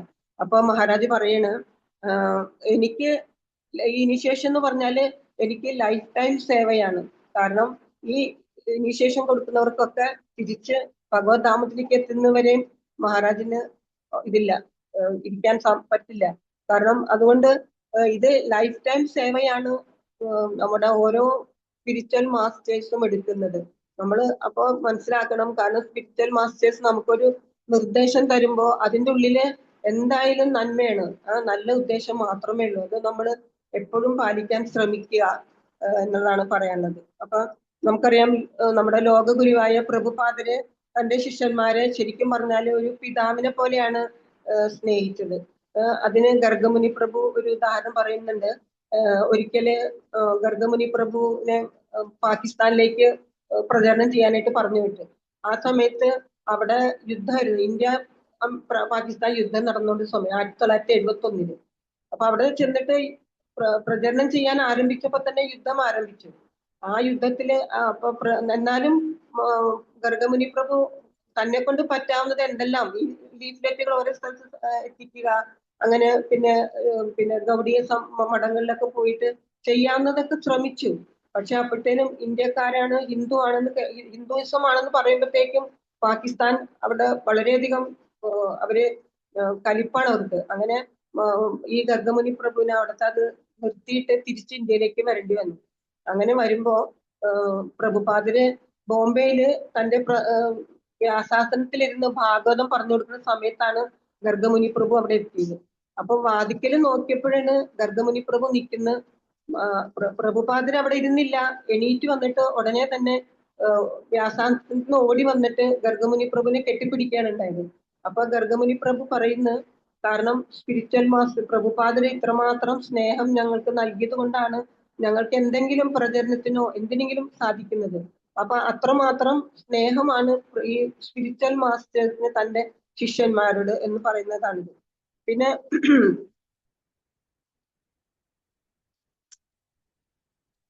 അതുപോലെ തന്നെ പ്രഭുപാദര്, അതായത് ഒരു സ്പിരിച്വൽ മാസ്റ്റർ തന്റെ ശിഷ്യന് വേണ്ടിയിട്ട് എന്തെങ്കിലും പറഞ്ഞു കഴിഞ്ഞാൽ അത് സത്യമാകും എന്നുള്ളതിന് ഒരു ഉദാഹരണമാണ് നമ്മുടെ ഹയഗ്രീവ പ്രഭുവിന്റെ ഒരു ഉദാഹരണം കൂടി പറഞ്ഞ് ഞാൻ നിർത്താം. ഹയഗ്രീവ പ്രഭു നമുക്കറിയാം, പ്രഭുപാദര് ആദ്യം ജലദൂതയില് ചെന്ന് അമേരിക്കയിൽ എത്തിയത് 1965 സെപ്റ്റംബർ 17 അപ്പൊ ആ ജലദൂത വിമാനം കപ്പല് തന്നെ പിറ്റേ ദിവസം ഇന്ത്യയിലേക്ക് വരികയാണ്. അപ്പൊ അതിനകത്ത് 2 അമേരിക്കൻ യുവാക്കൾ ഉണ്ടായിരുന്നു. അവരുടെ പേര് കീറ്റ്സ് ആൻഡ് ഹവാർഡ് എന്നായിരുന്നു. അപ്പൊ അവര് വന്നത് എന്തിനാന്ന് വെച്ചാല് ഇന്ത്യയിൽ വന്നിട്ട് അവർക്കൊരു ഗുരുവിനെ വേണം, പിന്നെ നമ്മുടെ കൾച്ചർ എന്താണെന്ന് അന്വേഷിക്കണം, മനസ്സിലാക്കാൻ. അതിനു വേണ്ടിയിട്ടാണ് അവർ വന്നത്. അങ്ങനെ വന്നു കഴിഞ്ഞ് കുറച്ചു നാൾ കഴിഞ്ഞപ്പോഴത്തേനും അവർക്ക് ടൈഫോയിഡ്, കോളറ അങ്ങനെയുള്ള അസുഖങ്ങളൊക്കെ പിടിച്ച് അവർക്ക് അവിടെ ഇന്ത്യയിൽ താമസിക്കാൻ പറ്റിയില്ല. അപ്പൊ അവരങ്ങനെ തിരിച്ച് ഇന്ത്യയിൽ നിന്ന് തിരിച്ച് അവർ അമേരിക്കയിലേക്ക് വന്നു. അപ്പൊ അമേരിക്കയിലേക്ക് വന്നപ്പോ അവരിങ്ങനെ നടന്നു പോകുമ്പോൾ ഒരു ദിവസം പ്രഭുപാദരെ കണ്ടു. അപ്പൊ ഇവർക്ക് അറിയില്ല, പ്രഭുപാദര് സന്യാസ വേഷത്തിലായിരുന്നു. ആ സന്യാസ വേഷത്തിൽ കണ്ടപ്പോ അവര് ചോദിച്ച്, വേഗം റോഡ് ക്രോസ് ചെയ്തിട്ട് വന്ന് പ്രഭുപാദര് ചോദിച്ച്, താങ്കളൊരു ഗുരുവാണോ എന്ന് ചോദിച്ചു. അങ്ങനെ അപ്പൊ ഇന്ത്യയിൽ നിന്നാണോ എന്ന് ചോദിച്ചു. അപ്പൊ പ്രഭുപാദര് പറഞ്ഞു, സാധാരണ ബംഗാളി എന്ന് പറഞ്ഞു. അപ്പൊ പ്രഭുപാദ് ചോദിച്ചു, അപ്പൊ അവര് ചോദിച്ച്, അപ്പൊ പ്രഭുപാദര് പറഞ്ഞ്, ഞാനിവിടെ ഭഗവത്ഗീത പഠിപ്പിക്കുന്നുണ്ട് തിങ്കൾ, ബുധൻ, വെള്ളി ദിവസങ്ങളില്, എന്തുകൊണ്ട് നിങ്ങൾക്ക് ആ ക്ലാസ്സിന് വന്നൂടാ എന്ന് ചോദിച്ചു. അപ്പൊ അവര് പറഞ്ഞു, ഞങ്ങൾ വരാം, ഞങ്ങൾ തയ്യാറാണെന്ന് പറഞ്ഞു. ശരി, അപ്പൊ ഞങ്ങൾ പൊക്കോട്ടെ എന്ന് ചോദിച്ചപ്പോ പ്രഭുപാദരെ കയ്യെ പിടിച്ചിട്ട് ചോദിച്ചു, ഞാൻ ക്ലാസ് എടുക്കുന്ന സ്ഥലം എവിടെയാണെന്ന് അറിയാണ്ട് നിങ്ങൾ എങ്ങനെയാണ് എത്തുന്നത് എന്ന് പറഞ്ഞ് അവരെ കയ്യെ പിടിച്ച് കൊണ്ടുപോയി 22 സെക്കൻഡ് അവന്യൂ കൊണ്ട് കാണിച്ചു കൊടുത്ത് അങ്ങനെ അവര് അവിടെ വന്നു തുടങ്ങി. അപ്പൊ ഈ രണ്ടുപേരും വന്ന് പരിചയപ്പെട്ടു പ്രഭുപാദരിട്ട്. അപ്പൊ അദ്ദേഹത്തിന്റെ പേര് അപ്പൊ അങ്ങനെ പരിചയപ്പെട്ട് കഴിഞ്ഞപ്പോ ചോദിച്ചു, എന്താ പേര്? ഹവാർഡ് എന്ന് പറഞ്ഞു. അപ്പൊ ചോദിച്ചു, എന്ത് ചെയ്യുന്നു എന്ന് ചോദിച്ചു. അപ്പൊ ഞാനിങ്ങനെ ഇംഗ്ലീഷിൽ മാസ്റ്റേഴ്സ് കഴിഞ്ഞിട്ട് ചെറിയൊരു ജോലി ചെയ്യുന്നുണ്ട് എന്ന് പറഞ്ഞു. അപ്പൊ തന്നെ പ്രഭുപാദ് ചോദിക്കാണ്, അപ്പൊ നിങ്ങൾക്ക് എന്നെ സഹായിക്കാമോ എന്ന് ചോദിച്ചു. അപ്പൊ ഞാൻ എങ്ങനെ സഹായിക്കാനാണെന്ന് ചോദിച്ചു. അപ്പൊ പറയുന്നത്, പ്രഭുപാദ് പറഞ്ഞ്, ഞാൻ ഇംഗ്ലീഷില് സംസ്കൃതത്തില് ട്രാൻസ്ലേറ്റ് ചെയ്ത് ഇംഗ്ലീഷില് എന്റെ ബുക്കുകൾ ഞാൻ എഴുതിയിട്ടുണ്ട്, അതെനിക്കൊന്ന് പ്രൂഫ് റീഡിങ് ചെയ്ത് അതിന്റെ ഗ്രാമർ മിസ്റ്റേക്ക് ഒക്കെ തീർത്ത് തരാമോ എന്ന്. അപ്പൊ പ്രഭുപാദർക്ക് എപ്പോഴും ഭക്തിയുടെ സേവനം ഏൽപ്പിക്കുക. അതാണ് ഒരു വ്യക്തിയെ കാണുമ്പോൾ തന്നെ പ്രഭുപാദര് മനസ്സിൽ ഉദ്ദേശം അതാണ് വരുന്നത്. അപ്പൊ അദ്ദേഹം പറഞ്ഞു ചെയ്യാം എന്ന് പറഞ്ഞു. അങ്ങനെ അവര് പ്രഭുപാദനെ സഹായിച്ചു, അവർക്ക് ഇനിഷ്യേഷനും കൊടുത്തു. അപ്പൊ ഈ ഹവാർഡ് എന്ന് പറഞ്ഞ ആളാണ് ഹയഗ്രീവ പ്രഭു, കീറ്റ്സ് എന്ന് പറഞ്ഞ ആളാണ് തീർത്ഥാനന്ദ പ്രഭു ആയത്. അങ്ങനെ കുറെ നാള് ഇത് ഇസ്കോണിൽ സഹായിച്ചെല്ലാം കഴിഞ്ഞപ്പോ ഇദ്ദേഹത്തിന് ഹയഗ്രീവ പ്രഭുവിന് വീണ്ടും അദ്ദേഹത്തിന്റെ പാസ്റ്റിലെ കുറെ അനർത്ഥങ്ങൾ ഉയരാൻ തുടങ്ങി. നമുക്കറിയാം, നമ്മുടെ ഉള്ളിലൊക്കെ ചീത്തകളൊക്കെ ഉണ്ടെങ്കിലും നമ്മളിങ്ങനെ സത്സംഗത്തിൽ ഇരിക്കുമ്പോൾ നമുക്കതൊന്നും വലിയ പ്രശ്നമില്ലാണ്ടിരിക്കും. സത്സംഗത്തിൽ നിന്ന് വിട്ടു പോകുമ്പോൾ നമ്മുടെ പഴയ വേണ്ടാത്ത ആഗ്രഹങ്ങളൊക്കെ നമ്മുടെ ഉള്ളിലുണ്ട്, അത് വിത്തായിട്ട് കിടക്കുകയാണ്. അത് പുറത്തേക്ക് വരുമ്പോൾ നമ്മൾ വീണ്ടും കൃഷ്ണ കോൺഷ്യസിന് താഴേക്ക് പോകും. അങ്ങനെ ഈ പ്രഭു കൃഷ്ണ കോൺഷ്യസിന് താഴേക്ക് നിലംപതിച്ചു. അങ്ങനെ അപ്പൊ ഇത് പ്രഭുപാദർക്ക് വളരെയധികം വേദന ഉണ്ടായി. പ്രഭുപാദര് എന്നിട്ട് ഹവായില് എത്തി. ഹവായിലെത്തിയപ്പോ പ്രഭുപാദര് തമാൽ കൃഷ്ണ ഗോസ്വാമിയോടും സത്സ്വരൂപ് മഹാരാജിനോടൊക്കെ ചോദിക്കുമായിരുന്നു, എവിടെ എന്റെ ഹയഗ്രീവ് പ്രഭു, എവിടെ എന്റെ ഹയഗ്രീവ് പ്രഭു എന്ന് ചോദിക്കും. അപ്പോൾ ഹവായില് ഉണ്ടെന്ന് അറിഞ്ഞപ്പോ അവരെന്ത് ചെയ്തു, ഈ ഹയഗ്രീവ പ്രഭുവിനെ വിളിച്ച് പ്രഭുപാദത്ത് കൊണ്ടുവന്നു. അങ്ങനെ കൊണ്ടുവന്നു കഴിഞ്ഞപ്പോഴത്തേനും ഹയഗ്രീവ പ്രഭു വന്നത് കർമ്മി ഡ്രസ്സിലാണ് വന്നത്. അപ്പൊ പ്രഭുപാദനെ കണ്ടതോടെ അദ്ദേഹം കാലുമ കെട്ടിപ്പിടിച്ച് കരയുമായിരുന്നു. പ്രഭുപാദ് എന്നോട് ക്ഷമിക്കണം, ഞാൻ ലജ്ജിതനാണ് അങ്ങേ കാണുമ്പോ എന്ന് പറഞ്ഞു. അപ്പോഴും പ്രഭുപാദ് ശാന്തമായിട്ട് നിന്നൊന്നും പറഞ്ഞില്ല. പ്രഭുപാദ് പറഞ്ഞ് അതൊന്നും സാരമില്ല, നിനക്ക് എന്നെ സഹായിക്കാമോ? അപ്പോഴും പ്രഭുപാദ് അതാണ് ചോദിക്കുന്നത്. അപ്പൊ ഹൈഗ്രീവ പ്രഭു പറഞ്ഞു, ഞാൻ എങ്ങനെ സഹായിക്കാനാണ് പ്രഭുപാദ്, ഞാനാണെങ്കിൽ 4 റെഗുലേറ്ററി പ്രിൻസിപ്പിൾ അനുസരിക്കുന്നില്ല, ഞാൻ ഒന്നും തന്നെ പാലിക്കുന്നില്ല. അപ്പൊ അങ്ങനെ ഉള്ള സ്ഥലത്ത് പ്രഭുപാദനാണെങ്കിൽ ഇവിടെ നല്ല ശിഷ്യന്മാരുണ്ട്, തമാൽ കൃഷ്ണ ഗോസ്വാമി ഉണ്ട്, സത്സ്വരൂപ് മഹാരാജൻ, അവരൊക്കെ സന്യാസിമാരായി, അവരൊക്കെ ഇരിക്കുമ്പോൾ ഞാൻ എന്ത് സഹായിക്കാനാണെന്ന് ചോദിച്ചു. അപ്പൊ പ്രഭുപാദ് പറഞ്ഞു, അതൊന്നും നീ നോക്കണ്ട, നീ നീ എന്നെ ഹെൽപ്പ് ചെയ്യൂ എന്ന് പറഞ്ഞു. അങ്ങനെ വീണ്ടും പ്രഭുപാദിനെ സഹായിക്കാനായിട്ട് ചെയ്തിട്ട് അങ്ങനെ ഒരു സേവനം ഏറ്റെടുത്തിട്ടാണ് ഹരിഗ്രീവ പ്രഭു അമേരിക്കയിലെ ന്യൂ വൃന്ദാവൻ എന്ന് പറഞ്ഞ സ്ഥലം കണ്ടുപിടിച്ചു കൊടുത്തത് ഹരിഗ്രീവ പ്രഭുവാണ്. അങ്ങനെ അവിടെ നിൽക്കുമ്പോൾ പ്രഭുപാദർ വിചാരിച്ചു, എന്നാ ഇദ്ദേഹത്തിന് നമുക്ക് ടെമ്പിൾ പ്രസിഡന്റ് ആക്കാം എന്ന് വിചാരിച്ചു. അപ്പോ ഹരിഗ്രീവ പ്രഭു കേട്ടു ഇങ്ങനെ എന്നെ ടെമ്പിൾ പ്രസിഡന്റ് ആക്കാൻ ഉദ്ദേശിക്കുന്നുണ്ട് എന്ന്. അപ്പൊ ഹരിഗ്രീവ പ്രഭു എന്ത് ചെയ്തു, പ്രഭുപാദൻ അങ്ങനെ പറയുമ്പോൾ ഞാൻ എന്ത് റിപ്ലൈ കൊടുക്കണം, ഇങ്ങനെ പറഞ്ഞാൽ എന്ത് റിപ്ലൈ കൊടുക്കണം, അങ്ങനെ പറഞ്ഞാൽ എന്ത് റിപ്ലൈ, ഇങ്ങനെ മനസ്സിൽ കണ്ടുകൊണ്ട് വന്നപ്പോ പ്രഭുപാദർ പറഞ്ഞ്, നീ ടെമ്പിൾ പ്രസിഡന്റ് ആവണം എന്ന് പറഞ്ഞപ്പോ, ഇല്ല പ്രഭുപാദ് ഞാൻ ആകൂല. ശരി, എന്നാ നീ സന്യാസി ആയിക്കോ എന്ന് പറഞ്ഞു. അത് കേട്ടപ്പോ പ്രഭുപാദ്, അയ്യോ ഞാൻ സന്യാസി ആവൂല, ഞാൻ ടെമ്പിൾ പ്രസിഡന്റ് ആയിക്കോളാം. അപ്പൊ പ്രഭുപാദിന് അത് വലിയ ട്രിക്കാണ്. കാരണം പ്രഭുപാദിന് അങ്ങനെ ട്രിക്ക് ചെയ്തിട്ട് ആളുകളെ ഭക്തി വിശ്വാസത്തിൽ എത്തിക്കാൻ അറിയാം. മറ്റൊരിക്കലും ഇതുപോലെ ശ്രുതകീർത്തി പ്രഭു കുറെ ഡിവോട്ടീസ് ഇരിക്കുമ്പോ പ്രഭുപാദിന് ചോദിച്ച്, ഈ ഡിവോട്ടീസ് എന്ന് പറഞ്ഞത് ട്രിക്കികളാണോ എന്ന് ചോദിച്ചു. അപ്പൊ അവര് പറഞ്ഞു, ഒരിക്കലും ഇല്ല പ്രഭുപാദ്, ഭക്തന്മാരൊരിക്കലും ട്രിക്കുകളല്ല. അപ്പൊ പറഞ്ഞു പ്രഭുപാദിന്, ഇല്ല, അവരൊക്കെ എന്നെ പോലെ തന്നെ ട്രിക്കുകളാണ്. അപ്പൊ അവര് വിചാരിച്ചു, എന്താ ഇങ്ങനെ പറയണ പ്രഭുപാദിന്. അപ്പൊ പ്രഭുപാദ് പറഞ്ഞ്, ഞാൻ നിങ്ങളെ സൂത്രത്തില് ലിപ്പികളായ നിങ്ങളെ ഞാൻ കൃഷ്ണാമൃതത്തിലേക്ക് കൊണ്ടുവന്നു. അപ്പൊ അവരെല്ലാരും ചിരിക്കാൻ തുടങ്ങി. അപ്പൊ പ്രഭുപാദൻ അങ്ങനെ ട്രിക്ക് ചെയ്തിട്ടാണ് നമ്മളെയൊക്കെ, എന്ന് വെച്ചാൽ അങ്ങനെയല്ല, ഭക്തിയുടെ സേവനം ഏൽപ്പിക്കുക എന്നുള്ള ഒരു ഉദ്ദേശം മാത്രമേ പ്രഭുപാദനുള്ളൂ. അങ്ങനെ ഈ ഹൈഗ്രീവ പ്രഭുപാദ് സഹായിക്കാനൊക്കെ തുടങ്ങി. പക്ഷെ കുറെ നാൾ കഴിഞ്ഞപ്പോ വീണ്ടും ഹൈഗ്രീവ പ്രഭു കൃഷ്ണ കോൺസെപ്റ്റ് വിട്ടുപോയി. അങ്ങനെ പ്രഭുപാദിനെ വല്ലാതെ വിഷമിച്ച് ഓരോരുത്തരോടും പ്രഭുപാദ് ചോദിക്കുമായിരുന്നു. അങ്ങനെ പ്രഭുപാദര് ഇന്ത്യയിലെത്തിയപ്പോഴും പ്രഭുപാദര് ഹൈഗ്രീവ പ്രഭു ഇന്ത്യയിലുണ്ടെന്ന് അറിഞ്ഞിട്ട് ഹൈഗ്രീവ പ്രഭുവിന് ഒരു ലെറ്റർ അയച്ചു.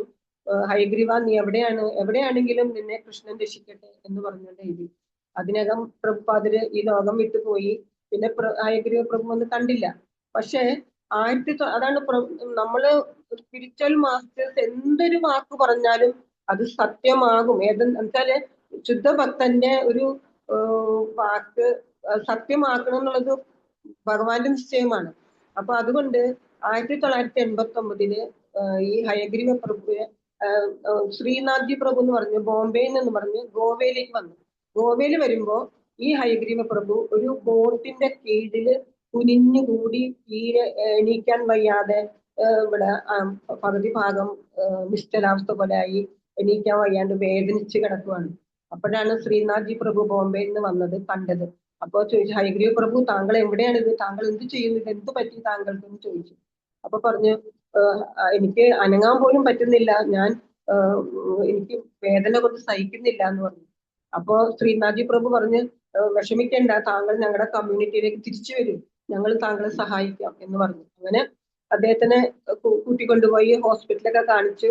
അങ്ങനെ ഹോസ്പിറ്റലൊക്കെ കാണിച്ചു കഴിഞ്ഞിട്ട് അദ്ദേഹത്തിന് 4th ടെർമിനൽ ക്യാൻസർ എങ്ങാണ്ടായിരുന്നു, 4th സ്റ്റേജ് ടെർമിനൽ ക്യാൻസർ ആയിരുന്നു. അങ്ങനെ അദ്ദേഹത്തിന് പിന്നെ അമേരിക്കയിൽ കൊണ്ടുപോയി ന്യൂ വൃന്ദാവനിൽ കൊണ്ടുപോയി. അവിടെ രാധാനാഥ് മഹാരാജ് അദ്ദേഹത്തിന് വേണ്ട എല്ലാ സൗകര്യങ്ങളും ചെയ്തു കൊടുത്ത്, അദ്ദേഹത്തിന് വേണ്ടി ഡിവോട്ടീസ് എല്ലാവരും കൂടെ ഇരുന്ന് നാമം ജപിക്കാൻ തുടങ്ങി. പിന്നെ അദ്ദേഹത്തിന് ബുക്കുകൾ, അദ്ദേഹം പറഞ്ഞ എല്ലാ ഭഗവാന്റെ, അതായത് പ്രഭുപാദരുടെ ബുക്കുകൾ എല്ലാം വായിച്ചു തരണം. അങ്ങനെ ഡിവോട്ടീസ് അടുത്തിരുന്ന് നാമം ചൊല്ലിക്കൊണ്ടും അദ്ദേഹത്തിന് ബുക്കുകൾ വായിച്ചു കേൾപ്പിച്ചും അദ്ദേഹത്തിന് വീണ്ടും തിരിച്ച് കൃഷ്ണ കോൺഷ്യസിലെത്തി. അപ്പം രാധാനാഥ് മഹാരാജ് ഇതിനെ പറ്റി പറയുന്നുണ്ട്.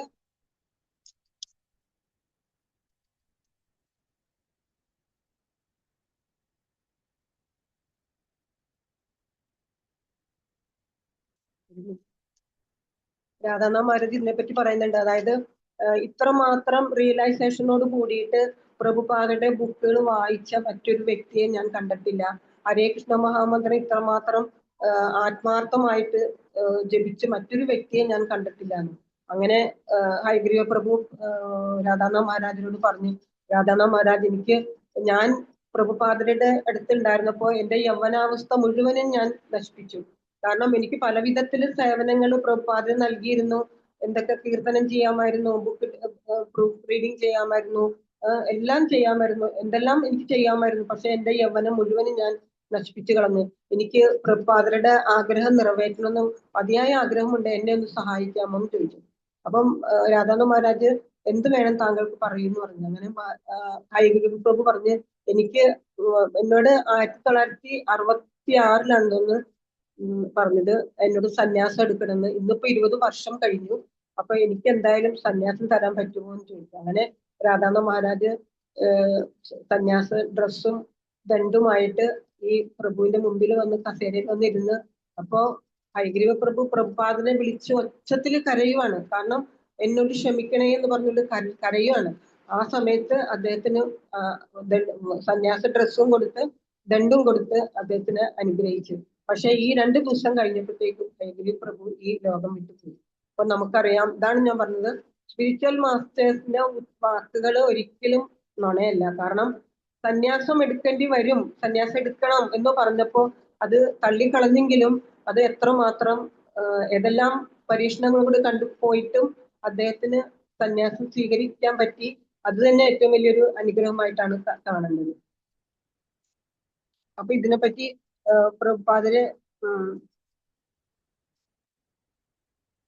അപ്പൊ ഭക്തിയുടെ സേവന പ്രക്രിയയിൽ കൂടി പോയി കഴിഞ്ഞാൽ നമുക്കൊരിക്കലും പരാജയം ഉണ്ടാവില്ല എന്നുള്ളത് നമുക്ക് മനസ്സിലാക്കാൻ പറ്റും. അതുപോലെ തന്നെയാണ് ചൈതന്യ ചരിതാമൃതത്തിൽ എഴുതിയിട്ടുണ്ട്, അഹൈതുകമായ ഭക്തിയുടെ സേവനം ബുദ്ധി, മുക്തി, സിദ്ധി എന്നിവയുടെ ലാഞ്ചനകൾ ഇല്ലാത്തതാകുന്നു. ഈ മാലിന്യങ്ങളിൽ നിന്ന് മുക്തനാകുമ്പോൾ ഒരാൾക്ക് രസിക ശിരോമണിയായ ശ്രീകൃഷ്ണനെ തന്നെ കിട്ടും എന്നാണ് പറയുന്നത്. നമുക്ക് ഈ ത്രിഗുണങ്ങളെ കടന്നു പോകണമെങ്കിൽ ഭക്തിയുടെ സേവനം ചെയ്തേ പറ്റൂ. എന്നാൽ മാത്രമേ നമുക്ക് ത്രിഗുണങ്ങളിൽ കൂടി രക്ഷപ്പെടാൻ പറ്റുള്ളൂ. അപ്പൊ ഭക്തി സേവനത്തിൽ കൂടി ഒരു വ്യക്തി പതിതനായി പോയാലും ഉള്ളടിഞ്ഞ് ഭഗവത് സേവനത്തിൽ ഏർപ്പെടുന്ന പക്ഷം ഹൃദയസ്ഥനായ ഭഗവാൻ അയാളെ വിശുദ്ധീകരിച്ച് മാപ്പ് കൊടുക്കുമെന്ന് ഭഗവാൻ തന്നെ ഭാഗവതത്തിൽ പറയുന്നുണ്ട്. അപ്പൊ അതാണ് നമ്മളിപ്പോ കണ്ടത്. എത്രയും പ്രാവശ്യം അദ്ദേഹം പതനത്തിൽ പെട്ടുപോയെങ്കിലും അവസാന സമയത്ത് ഭഗവാനെ അത്രമാത്രം മനസ്സിരുത്തി അദ്ദേഹം ജപം ചെയ്തു, പ്രഭുപാദരുടെ ബുക്കുകൾ വായിച്ചു. നമ്മൾ ഇന്നിപ്പോ ഈ വായിക്കുന്ന ഭാഗവതമൊക്കെ വായിക്കുന്നത് ശരിക്കും പറഞ്ഞാല് ഹയഗ്രീവ പ്രഭു പ്രൂഫ് റീഡിങ് ചെയ്ത് എഡിറ്റ് ചെയ്ത് അങ്ങനെ സഹായിച്ച ബുക്കുകളാണ് നമ്മൾ വായിച്ചത്. മാത്രമല്ല 22 സെക്കൻഡ് അവന്യൂവിൽ താമസിക്കുമ്പോൾ ഹയഗ്രീവ പ്രഭു ചെറിയ ജോലിയിൽ പോയിക്കൊണ്ടിരിക്കുമ്പോൾ പോലും ചെറിയ പൈസ കിട്ടുന്നത് പ്രഭുപാദരുടെ കെട്ടിടത്തിന് വാടകയായിട്ട് നൽകിക്കൊണ്ടിരുന്നുണ്ടായിരുന്നു. അപ്പൊ പ്രഭുപാദന് അതൊന്നും മറന്നിട്ടില്ല. അപ്പൊ അതാണ് സ്പിരിച്വൽ മാസ്റ്റേഴ്സിന്റെ ഉദ്ദേശശുദ്ധി. അപ്പൊ ഞാൻ വിചാരിക്കാറുണ്ട്, എങ്ങനെയാണ് ഈ പാശ്ചാത്യ നാടുകളിൽ നമ്മുടെ എല്ലാ ഡിവോട്ടീസും ഇത്രമാത്രം എംപവർ ആയിട്ട് അവര് പ്രഭുപാദരുടെ വാക്കുകൾ ഇങ്ങനെ അനുസരിച്ച്, അല്ലെങ്കിൽ അത് എത്രമാത്രം കൃത്യമായിട്ട് ചെയ്യാൻ അവർക്ക് എങ്ങനെ സാധിക്കുന്നു ഞാൻ എപ്പോഴും വിചാരിക്കാറുണ്ട്. അതെങ്ങനെയാണ് അവർക്ക് ശക്തി കിട്ടണമെന്ന്. കാരണം നമുക്ക് പോലും ഇത്രയും അതങ്ങനെ ഈ സ്പിരിച്വൽ മാസ്റ്റേഴ്സ് ഓരോരുത്തരും കാണിക്കുന്ന ആത്മാർത്ഥതയും അവരുടെ കൃത്യനിഷ്ഠയും പ്രഭുപാദൻ എന്തു പറഞ്ഞു അത് അനുസരിക്കാണ്ടല്ലാതെ അവർ മറ്റൊന്നും ചെയ്തിട്ടില്ല. അപ്പൊ ഞാൻ എന്നും ആലോചിക്കാറുണ്ട്, നമുക്കറിയാം ഏതൊരു ബുക്ക് വായിക്കുമ്പോഴും, ഭാഗവതം വായിക്കുമ്പോഴും, ഭഗവത്ഗീത വായിക്കുമ്പോഴും, ചൈതന്യ ചരിതാമൃതം വായിക്കുമ്പോൾ നമുക്കൊരു സംശയം വന്നിട്ടുണ്ടെങ്കിൽ, എന്നെ സംബന്ധിച്ച് അങ്ങനെ സംഭവിച്ചിട്ടുണ്ട്. കാരണം ആ ബുക്ക് വായിച്ചിട്ടുണ്ടെങ്കിൽ ഒരു സംശയം വരുമ്പോൾ അടുത്ത 2-3 പേജുകൾ കഴിയുമ്പോൾ അതിന്റെ ഉത്തരം കിട്ടും. അതുപോലെ എനിക്കിങ്ങനെ ഒരു സംശയം വന്നു, എങ്ങനെയാണ് പ്രഭുപാദരുടെ ശിഷ്യന്മാർക്ക് ഇത്രമാത്രം കഴിവുണ്ടായത് എന്നുള്ളത്. അപ്പൊ ഞാൻ ഇങ്ങനെ ചൈതന്യ ചരിതാമൃതം മധ്യലീലയില് 4ാം ഭാഗം ഞാൻ വായിക്കുമ്പോൾ അതിനുള്ള ഉത്തരം എനിക്ക് കിട്ടി. അത് ഞാനിവിടെ വായിക്കാം. അതായത് ഈ ഒരു ശ്ലോകമാണ് ഇതിനകത്ത് എഴുതിയേക്കുന്നത്. അമി ബോച്ചാവാഹി മൂത്തോമ സബാര ദുഃഖ ഹൈല തോമസ് സാബാര ഇച്ഛായ വീണാം വീലായില. അതായത് ചൈതന്യ മഹാപ്രഭു വാരണാസിയിൽ എത്തിയപ്പോ അവിടെ മുഴുവനും മായാവാദികളായിരുന്നു. പ്രകാശാനന്ദ സരസ്വതിയും അദ്ദേഹത്തിന്റെ അനുയായികളും എല്ലാവരും മായാവാദികളാണ്. പക്ഷെ നവദ്വീപിലാണെങ്കിൽ എല്ലാവരും വൈഷ്ണവരാണ്. അപ്പം മഹാപ്രഭുവിന് വളരെയധികം വിഷമം ഉണ്ടായി. അപ്പം മഹാപ്രഭുവിനെ അവിടെ വെച്ചിട്ട് സഹായിച്ചത് ഒരു മഹാരാഷ്ട്ര ബ്രാഹ്മണൻ എന്ന് പറഞ്ഞ അദ്ദേഹം ഒത്തിരി സഹായിച്ചിട്ടുണ്ടായിരുന്നു. അപ്പൊ അവരെല്ലാരും ആഗ്രഹിച്ചു മഹാപ്രഭു ഇവിടെ വന്നിട്ട് ഇവരെ എല്ലാവരും വൈഷ്ണവരാക്കുമെന്ന്. പക്ഷെ ഇവിടെ വന്ന് നോക്കിയപ്പോഴാണ് എല്ലാവരും മായാവാദികളാണ്. എങ്ങനെയായിരിക്കും മഹാപ്രഭുവിന് ചെയ്യാൻ പറ്റുക എന്നുള്ളൊരു അവർക്ക് വലിയ ആദ്യം ഉണ്ടായി. അപ്പോഴാണ് മഹാപ്രഭു ഈ ശ്ലോകം പറയുന്നത്. അതായത് ഈ ശ്ലോകത്തിന്റെ അർത്ഥം എന്താന്ന് വെച്ചാല്, എന്റെ സാധനങ്ങൾ ആരും വാങ്ങാത്തതിലും എനിക്ക് അവ തിരികെ കൊണ്ടുപോകേണ്ടി വരുമെന്നതിനാലും നിങ്ങൾ ദുഃഖിതരായിരുന്നു. അതുകൊണ്ട് നിങ്ങളുടെ ആഗ്രഹമനുസരിച്ച് ഞാൻ അവ പ്രതിഫലം വാങ്ങാതെ വിതരണം ചെയ്തു. അതായത് ഹരേ കൃഷ്ണ മഹാമന്ത്ര ജപം ഇവരെല്ലാരും വിചാരിച്ചു മഹാപ്രഭുവിന് ഇവരെ മാറ്റാൻ പറ്റില്ല എന്ന്. പക്ഷെ ഇവരെല്ലാരും മഹാപ്രഭുവിന്റെ സത്സംഗം കൊണ്ട്, അതായത് മഹാപ്രഭു അവിടെ ചെന്നിട്ട് മാറാൻ കാര്യം എന്താ വെച്ചാല് അവരവിടെ ചെന്നിട്ട് മഹാപ്രഭു വാരണാസിയിൽ എത്തിയിട്ട് ആത്മാരാമ ശ്ലോകത്തിന് 61 രീതിയിൽ വിവരിച്ച് കാണിച്ചു കൊടുത്തു. അതിലവര് പ്രകാശന സരസ്വതിയും മറ്റും അനുയായികളും അത്ഭുതപ്പെട്ടു പോയി. എങ്ങനെ ഇങ്ങനെ ചെയ്യാൻ പറ്റും? അവർക്കപ്പം മനസ്സിലായി ഇത് ഭഗവാൻ തന്നെയാണെന്ന്. അങ്ങനെ അവര് മാറി വൈഷ്ണവരായി. അപ്പൊ പ്രഭുപാദിൽ അതിനകത്ത് എഴുതിയിട്ടുണ്ട്, ഈ ബുക്കിൽ എഴുതിയിരിക്കണം, നവദ്വീപ് വൈഷ്ണവരെ കൊണ്ട് നിറഞ്ഞതാണ്. അതേപോലെ തന്നെ ആയിപ്പോയി വാരണാസി.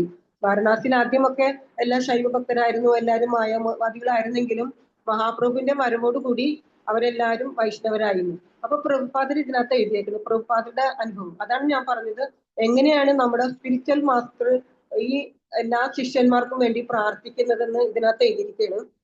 ഇതിന്റെ ഭാവാർത്ഥത്തില് പ്രഭുപാദർ എഴുതിയിരിക്കുന്നത്, ഒരു വർഷം ഞങ്ങൾ വളരെയധികം നിരാശരായിരുന്നു. എന്തെന്നാൽ ഈ പ്രസ്ഥാനത്തെ സഹായിക്കാൻ ആരും മുന്നോട്ട് വന്നില്ല. പക്ഷേ ശ്രീ ചൈതന്യ മഹാപ്രഭുവിന്റെ കാരുണ്യത്താൽ 1966 കുറെ യുവാക്കൾ ഈ പ്രസ്ഥാനത്തിൽ ചേർന്നു. തീർച്ചയായും ഞങ്ങൾ ശ്രീ ചൈതന്യ മഹാപ്രഭുവിന്റെ ഹരേ കൃഷ്ണ മഹാമന്ത്രത്തിന്റെ സന്ദേശം വിലപേശുകയോ വിൽക്കുകയോ ചെയ്യാതെ വിതരണം ചെയ്തു. അതിന്റെ ഫലമായി ഈ പ്രസ്ഥാനം യൂറോപ്പിലും അമേരിക്കക്കരുമായ യുവതി യുവാക്കളുടെ സഹായത്താൽ ലോകത്തിൽ എല്ലായിടത്തും വ്യാപിച്ചു. അതിനാൽ ഈ പ്രസ്ഥാനം വ്യാപിപ്പിക്കുന്ന പാശ്ചാത്യരായ ഭക്തർക്ക് ശ്രീ ചൈതന്യ മഹാപ്രഭുവിന്റെ സർവ അനുഗ്രഹങ്ങളും ഉണ്ടാകാൻ ഞങ്ങൾ പ്രാർത്ഥിക്കുന്നു. പ്രഭുപാദർ പ്രാർത്ഥിക്കുന്നു എന്നാണ് പറഞ്ഞിരിക്കുന്നത്. അപ്പൊ പിന്നെ എങ്ങനെയാണ് ശക്തി കിട്ടാണ്ടിരിക്കണ? അപ്പൊ എനിക്ക് എന്തായാലും ഈ ഒരു എപ്പോഴും എനിക്ക് ഒരു സംശയം ഉണ്ടാവാറുണ്ട്, എങ്ങനെയാണ് പാശ്ചാത്യ രാജ്യങ്ങളിൽ നമ്മൾ വന്നിട്ട് നമ്മളെ അവർ നയിക്കുന്നുണ്ട്, അവർക്ക് എങ്ങനെയാണ് ഭഗവാൻ ഇത്രമാത്രം ശക്തി കൊടുത്തത്? പ്രഭുപാദരുടെ പ്രാർത്ഥന കൊണ്ടിട്ടാണ്. അപ്പൊ ഉദ്ദേശശുദ്ധി എന്താണ്? എല്ലാവരെയും തിരിച്ച് ഗോലോകധാമത്തിലേക്ക് കൊണ്ടുപോകുക എന്നുള്ളതാണ് പ്രഭുപാദരുടെ ആഗ്രഹം. അപ്പൊ നമ്മള് ഇപ്പൊ രണ്ടുതരം നമ്മൾ കണ്ട്, ചീത്തയല്ലാത്ത ഉദ്ദേശശുദ്ധി കൊണ്ട് സ്വയം നശിക്കുന്ന നല്ല ഉദ്ദേശശുദ്ധി കൊണ്ടുവരുമ്പോ നമ്മള് ഭഗവാന്റെ ധാമത്തിലേക്ക് എത്തുന്നു എന്നുള്ളതാണ് പറയാനുള്ളത്. അപ്പൊ ഞാൻ ഒന്ന് രണ്ട് കാര്യങ്ങൾ പറഞ്ഞിട്ട് ഞാൻ നിർത്തട്ടെ. അപ്പോൾ തമോ ഗുണക്കാരുടെ സ്വഭാവം എന്തായിരിക്കും നമുക്കറിയാം. തമോ ഗുണം വളരുമ്പോൾ തേജസ്സില്ലായ്മ, അകർമ്മണ്യാവസ്ഥ, പ്രമാദം, വ്യാമോഹം എന്നിവ പ്രകടമാകും. അപ്പൊ തേജസ്സില്ലാത്തടത്ത് ജ്ഞാനം ഉണ്ടാവില്ല. അപ്പൊ താമസ സ്വഭാവി നിയന്ത്രിത തത്വമനുസരിച്ചല്ല പ്രവർത്തിക്കുന്നത്. തന്നിഷ്ടം പോലെ ഒരു ഉദ്ദേശവും ഇല്ലാതെ പ്രവർത്തിക്കാനാണ് അയാൾക്ക് ഇഷ്ടം. അധ്വാന ശേഷി അയാൾക്കുണ്ടെങ്കിലും അത് ഉപയോഗിക്കാൻ തുനിയില്ല. ഇതിനെ വ്യാമോഹം എന്ന് പറയുന്നു. ഇനി തമോ ഗുണത്താൽ പ്രേരിതനായിട്ട് പ്രവർത്തിക്കുന്ന ആൾ മൂഢനാണ്. അതേ കാരണത്താൽ എല്ലാ കർമ്മങ്ങളും ദുഃഖത്തിലേക്ക് നയിക്കുന്നു. അവസാനം മൃഗജീവിതത്തിലേക്ക്, അതായത് മൃഗങ്ങളുടെ ജീവിതം ദുരിതപൂർണമാണ്. അവർക്കറിയില്ല, അവർക്ക് ഇതില്ലല്ലോ, അവബോധമില്ലല്ലോ. അപ്പൊ അവരെ കൊല്ലാൻ കൊണ്ടുപോകണമെങ്കിൽ പോലും അവർക്കറിയില്ല അവരെ കൊല്ലാൻ കൊണ്ടുവന്നു. പക്ഷെ കുറച്ചൊക്കെ അവരുടെ ഉള്ളിലൊരു ഇതുണ്ടാവും, പക്ഷെ അവർക്കറിയില്ല. അപ്പൊ അവരുടെ ജീവിതം ദുഃഖപൂർണമാണ്. അതുപോലെ തന്നെ നമ്മളും തമോ ഗുണത്തിൽ പെട്ടുപോയി കഴിഞ്ഞാല് നമ്മളും ഇതുപോലെ ഓരോരോ വേണ്ടാത്ത കാര്യങ്ങളിൽ ചെന്ന് പെട്ടുപോകും. പിന്നെ അവസാനം നമുക്ക് ഒന്നിനും ഭഗവാന്റെ കാര്യം പോലും ആലോചിക്കാൻ സമയം കിട്ടില്ല, നമുക്ക് അത് ഓർമ്മ വരില്ല. അതുകൊണ്ട് തമോ ഗുണത്തിൽ നിന്ന് മാറി നമ്മൾ രക്ഷപ്പെടണം എന്നുണ്ടെങ്കിൽ നമ്മൾ ഭഗവാന്റെ ഭക്തി സേവനം, അതെന്തൊക്കെയാണ്? ചാൻഡിങ്, പിന്നെ ഭഗവാന്റെ ബുക്കുകൾ വായിക്കുക, അമ്പലങ്ങളിൽ വന്ന് സഹായിക്കുക, സേവ ചെയ്യുക, ഇതൊക്കെ കൂടി ചെയ്തു കഴിഞ്ഞാൽ തന്നെ നമ്മുടെ ത്രിഗുണങ്ങളിൽ നിന്ന് മാറി നമുക്ക് ഭഗവത് സേവനത്തിൽ കൂടി നമുക്ക് ത്രിഗുണത്തിൽ നിന്ന് മാറി നമുക്ക് ഗോലോകനാമത്തിലേക്ക് എത്താനുള്ള പടികളിൽ ചവിട്ടാം.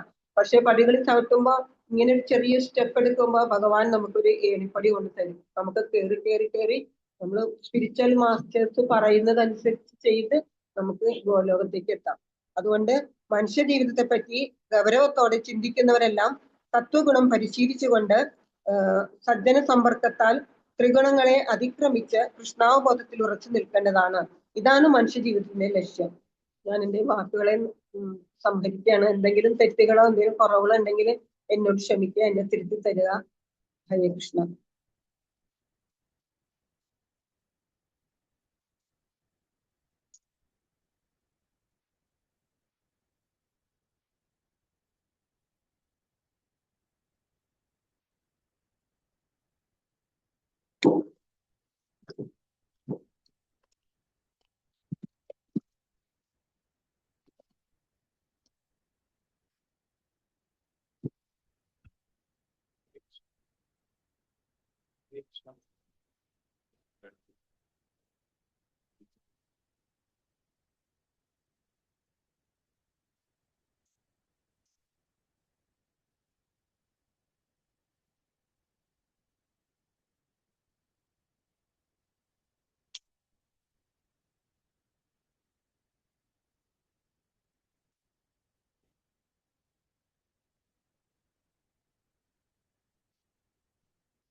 ഹരേ കൃഷ്ണ. ഹരേ കൃഷ്ണ.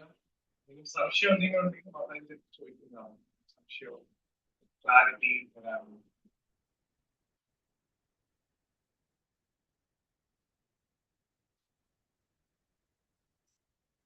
ക്ലാസ് വളരെ നല്ലതായിരുന്നു.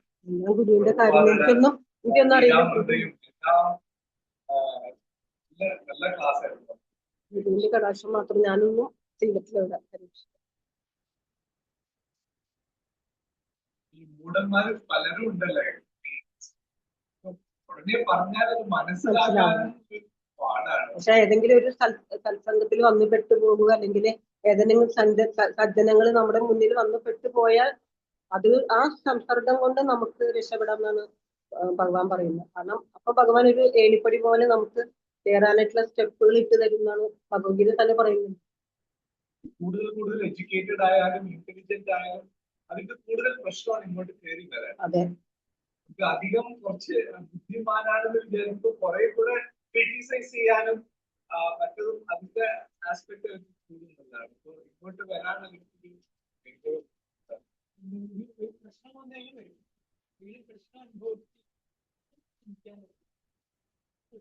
അതെ.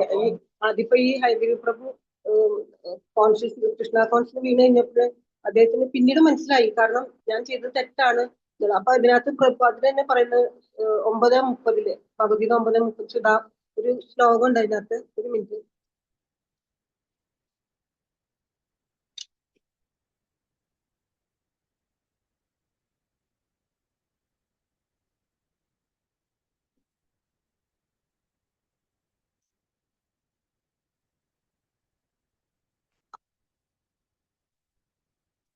അതായത് ഇതിനകത്ത് ശ്ലോകം കൂടി പറയുന്നുണ്ട്. പ്രഭുപാദിന് തന്നെ പറഞ്ഞതാണ്. കാരണം നമ്മൾ ഇതിനകത്ത് നിന്ന് വീണ് പോയി എന്ന് പറഞ്ഞുകൊണ്ട് നമ്മൾ ഒരാളെയും ഇത് ചെയ്യാൻ പാടില്ല എന്ന്. 9:30 ആ അതെ, 9:30. അതെ അതെ അതെ അതെ അതെ. അത് മാത്രം. അതെ അതെ.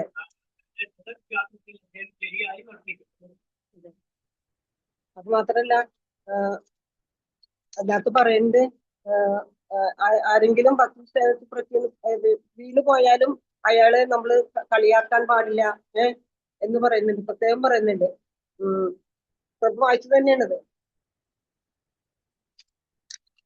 അങ്ങനെ ഒരു വീഴ്ച സംഭവിച്ചാലും കൃഷ്ണാവബോധത്തില് ഭക്തിയുദ്ധന പ്രക്രിയ ചെയ്താലും നമ്മൾ തിരിച്ച് അതിനകത്ത് എത്താൻ പറ്റും എന്നാണ് പറയുന്നത്.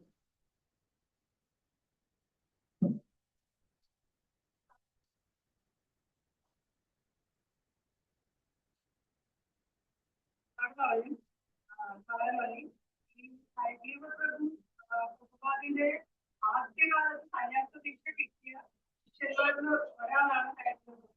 ഒരുപാട് കുടുംബാദിന സേവനം ചെയ്തു.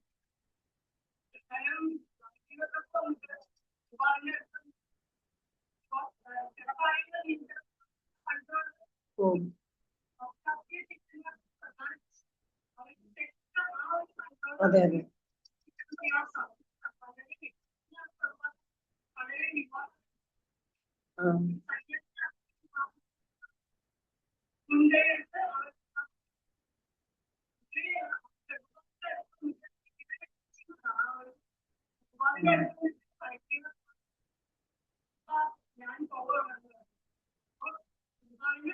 അതെ അതെ സത്യം പറഞ്ഞു.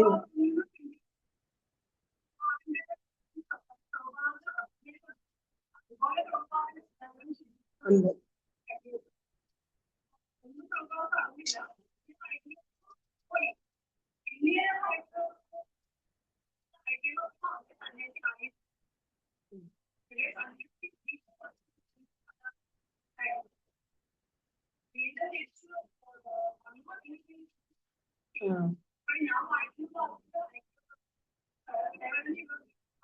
അത് ശരി. അതെ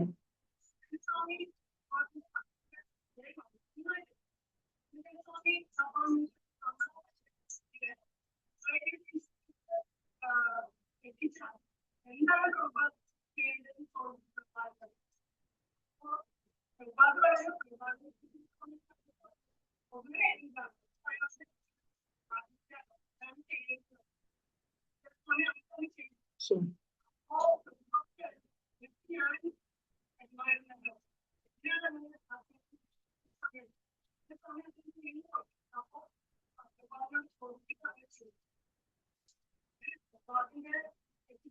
അതെ അതെ നമുക്ക് അതാണ് ഞാൻ അതുകൊണ്ടാണ് എനിക്ക് എപ്പോഴും അങ്ങനെ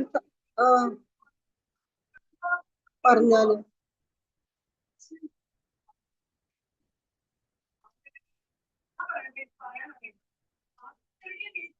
അതെ ആണ്. അതെ അതെ ബ്രഹ്മാനന്ദ പ്രഭുവിന്റെ അനിയനാണ് ഗർഗമുനി പ്രഭു.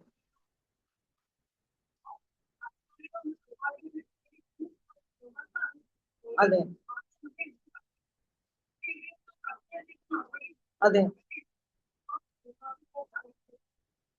അതെ അതെ സത്യം.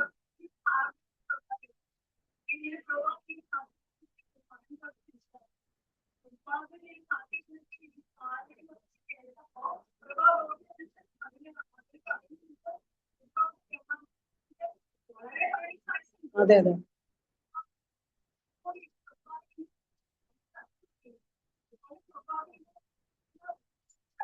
അതെ അത്രമാത്രം.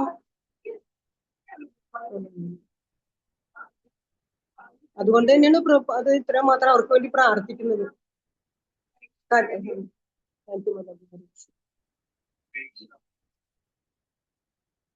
ഗുരുവിന്റെ ഒരു ഇമ്പോർട്ടൻസ് നമുക്ക് അറിയാൻ പറ്റും. ഒരു വാക്ക് എപ്പോഴും പഠിക്കും. നമുക്ക് ഈ ജന്മല്ല ജന്മജന്മാന്തരം ഈ ഗുരു ഡിസൈപ്പിളിന്റെ ഒരു കണക്ഷൻ ഉണ്ടാവും. അപ്പൊ ഗുരു എന്താ പറയുന്നത് വെച്ചാൽ അത് നമ്മളുടെ എങ്ങനെയത് സംഭവിക്കും. അറ്റാച്ച്മെന്റും അവര് കാണിക്കുന്ന ഒരു സ്നേഹം നമുക്ക് പറഞ്ഞതും അറിയിക്കാനൊന്നും പറ്റില്ല. പാരന്റ്സിനെക്കാട്ടിലും എത്രയോ സീരിയൽ ആയിട്ടുള്ള ഒരു സ്നേഹമാണ് ഗുരു ശിഷ്യ എന്ന് പറയുന്ന ഒരു കണക്ഷൻ. ജന്മജന്മാന്തരമുള്ള ഒരു കണക്ഷൻ. Thank you Mataji.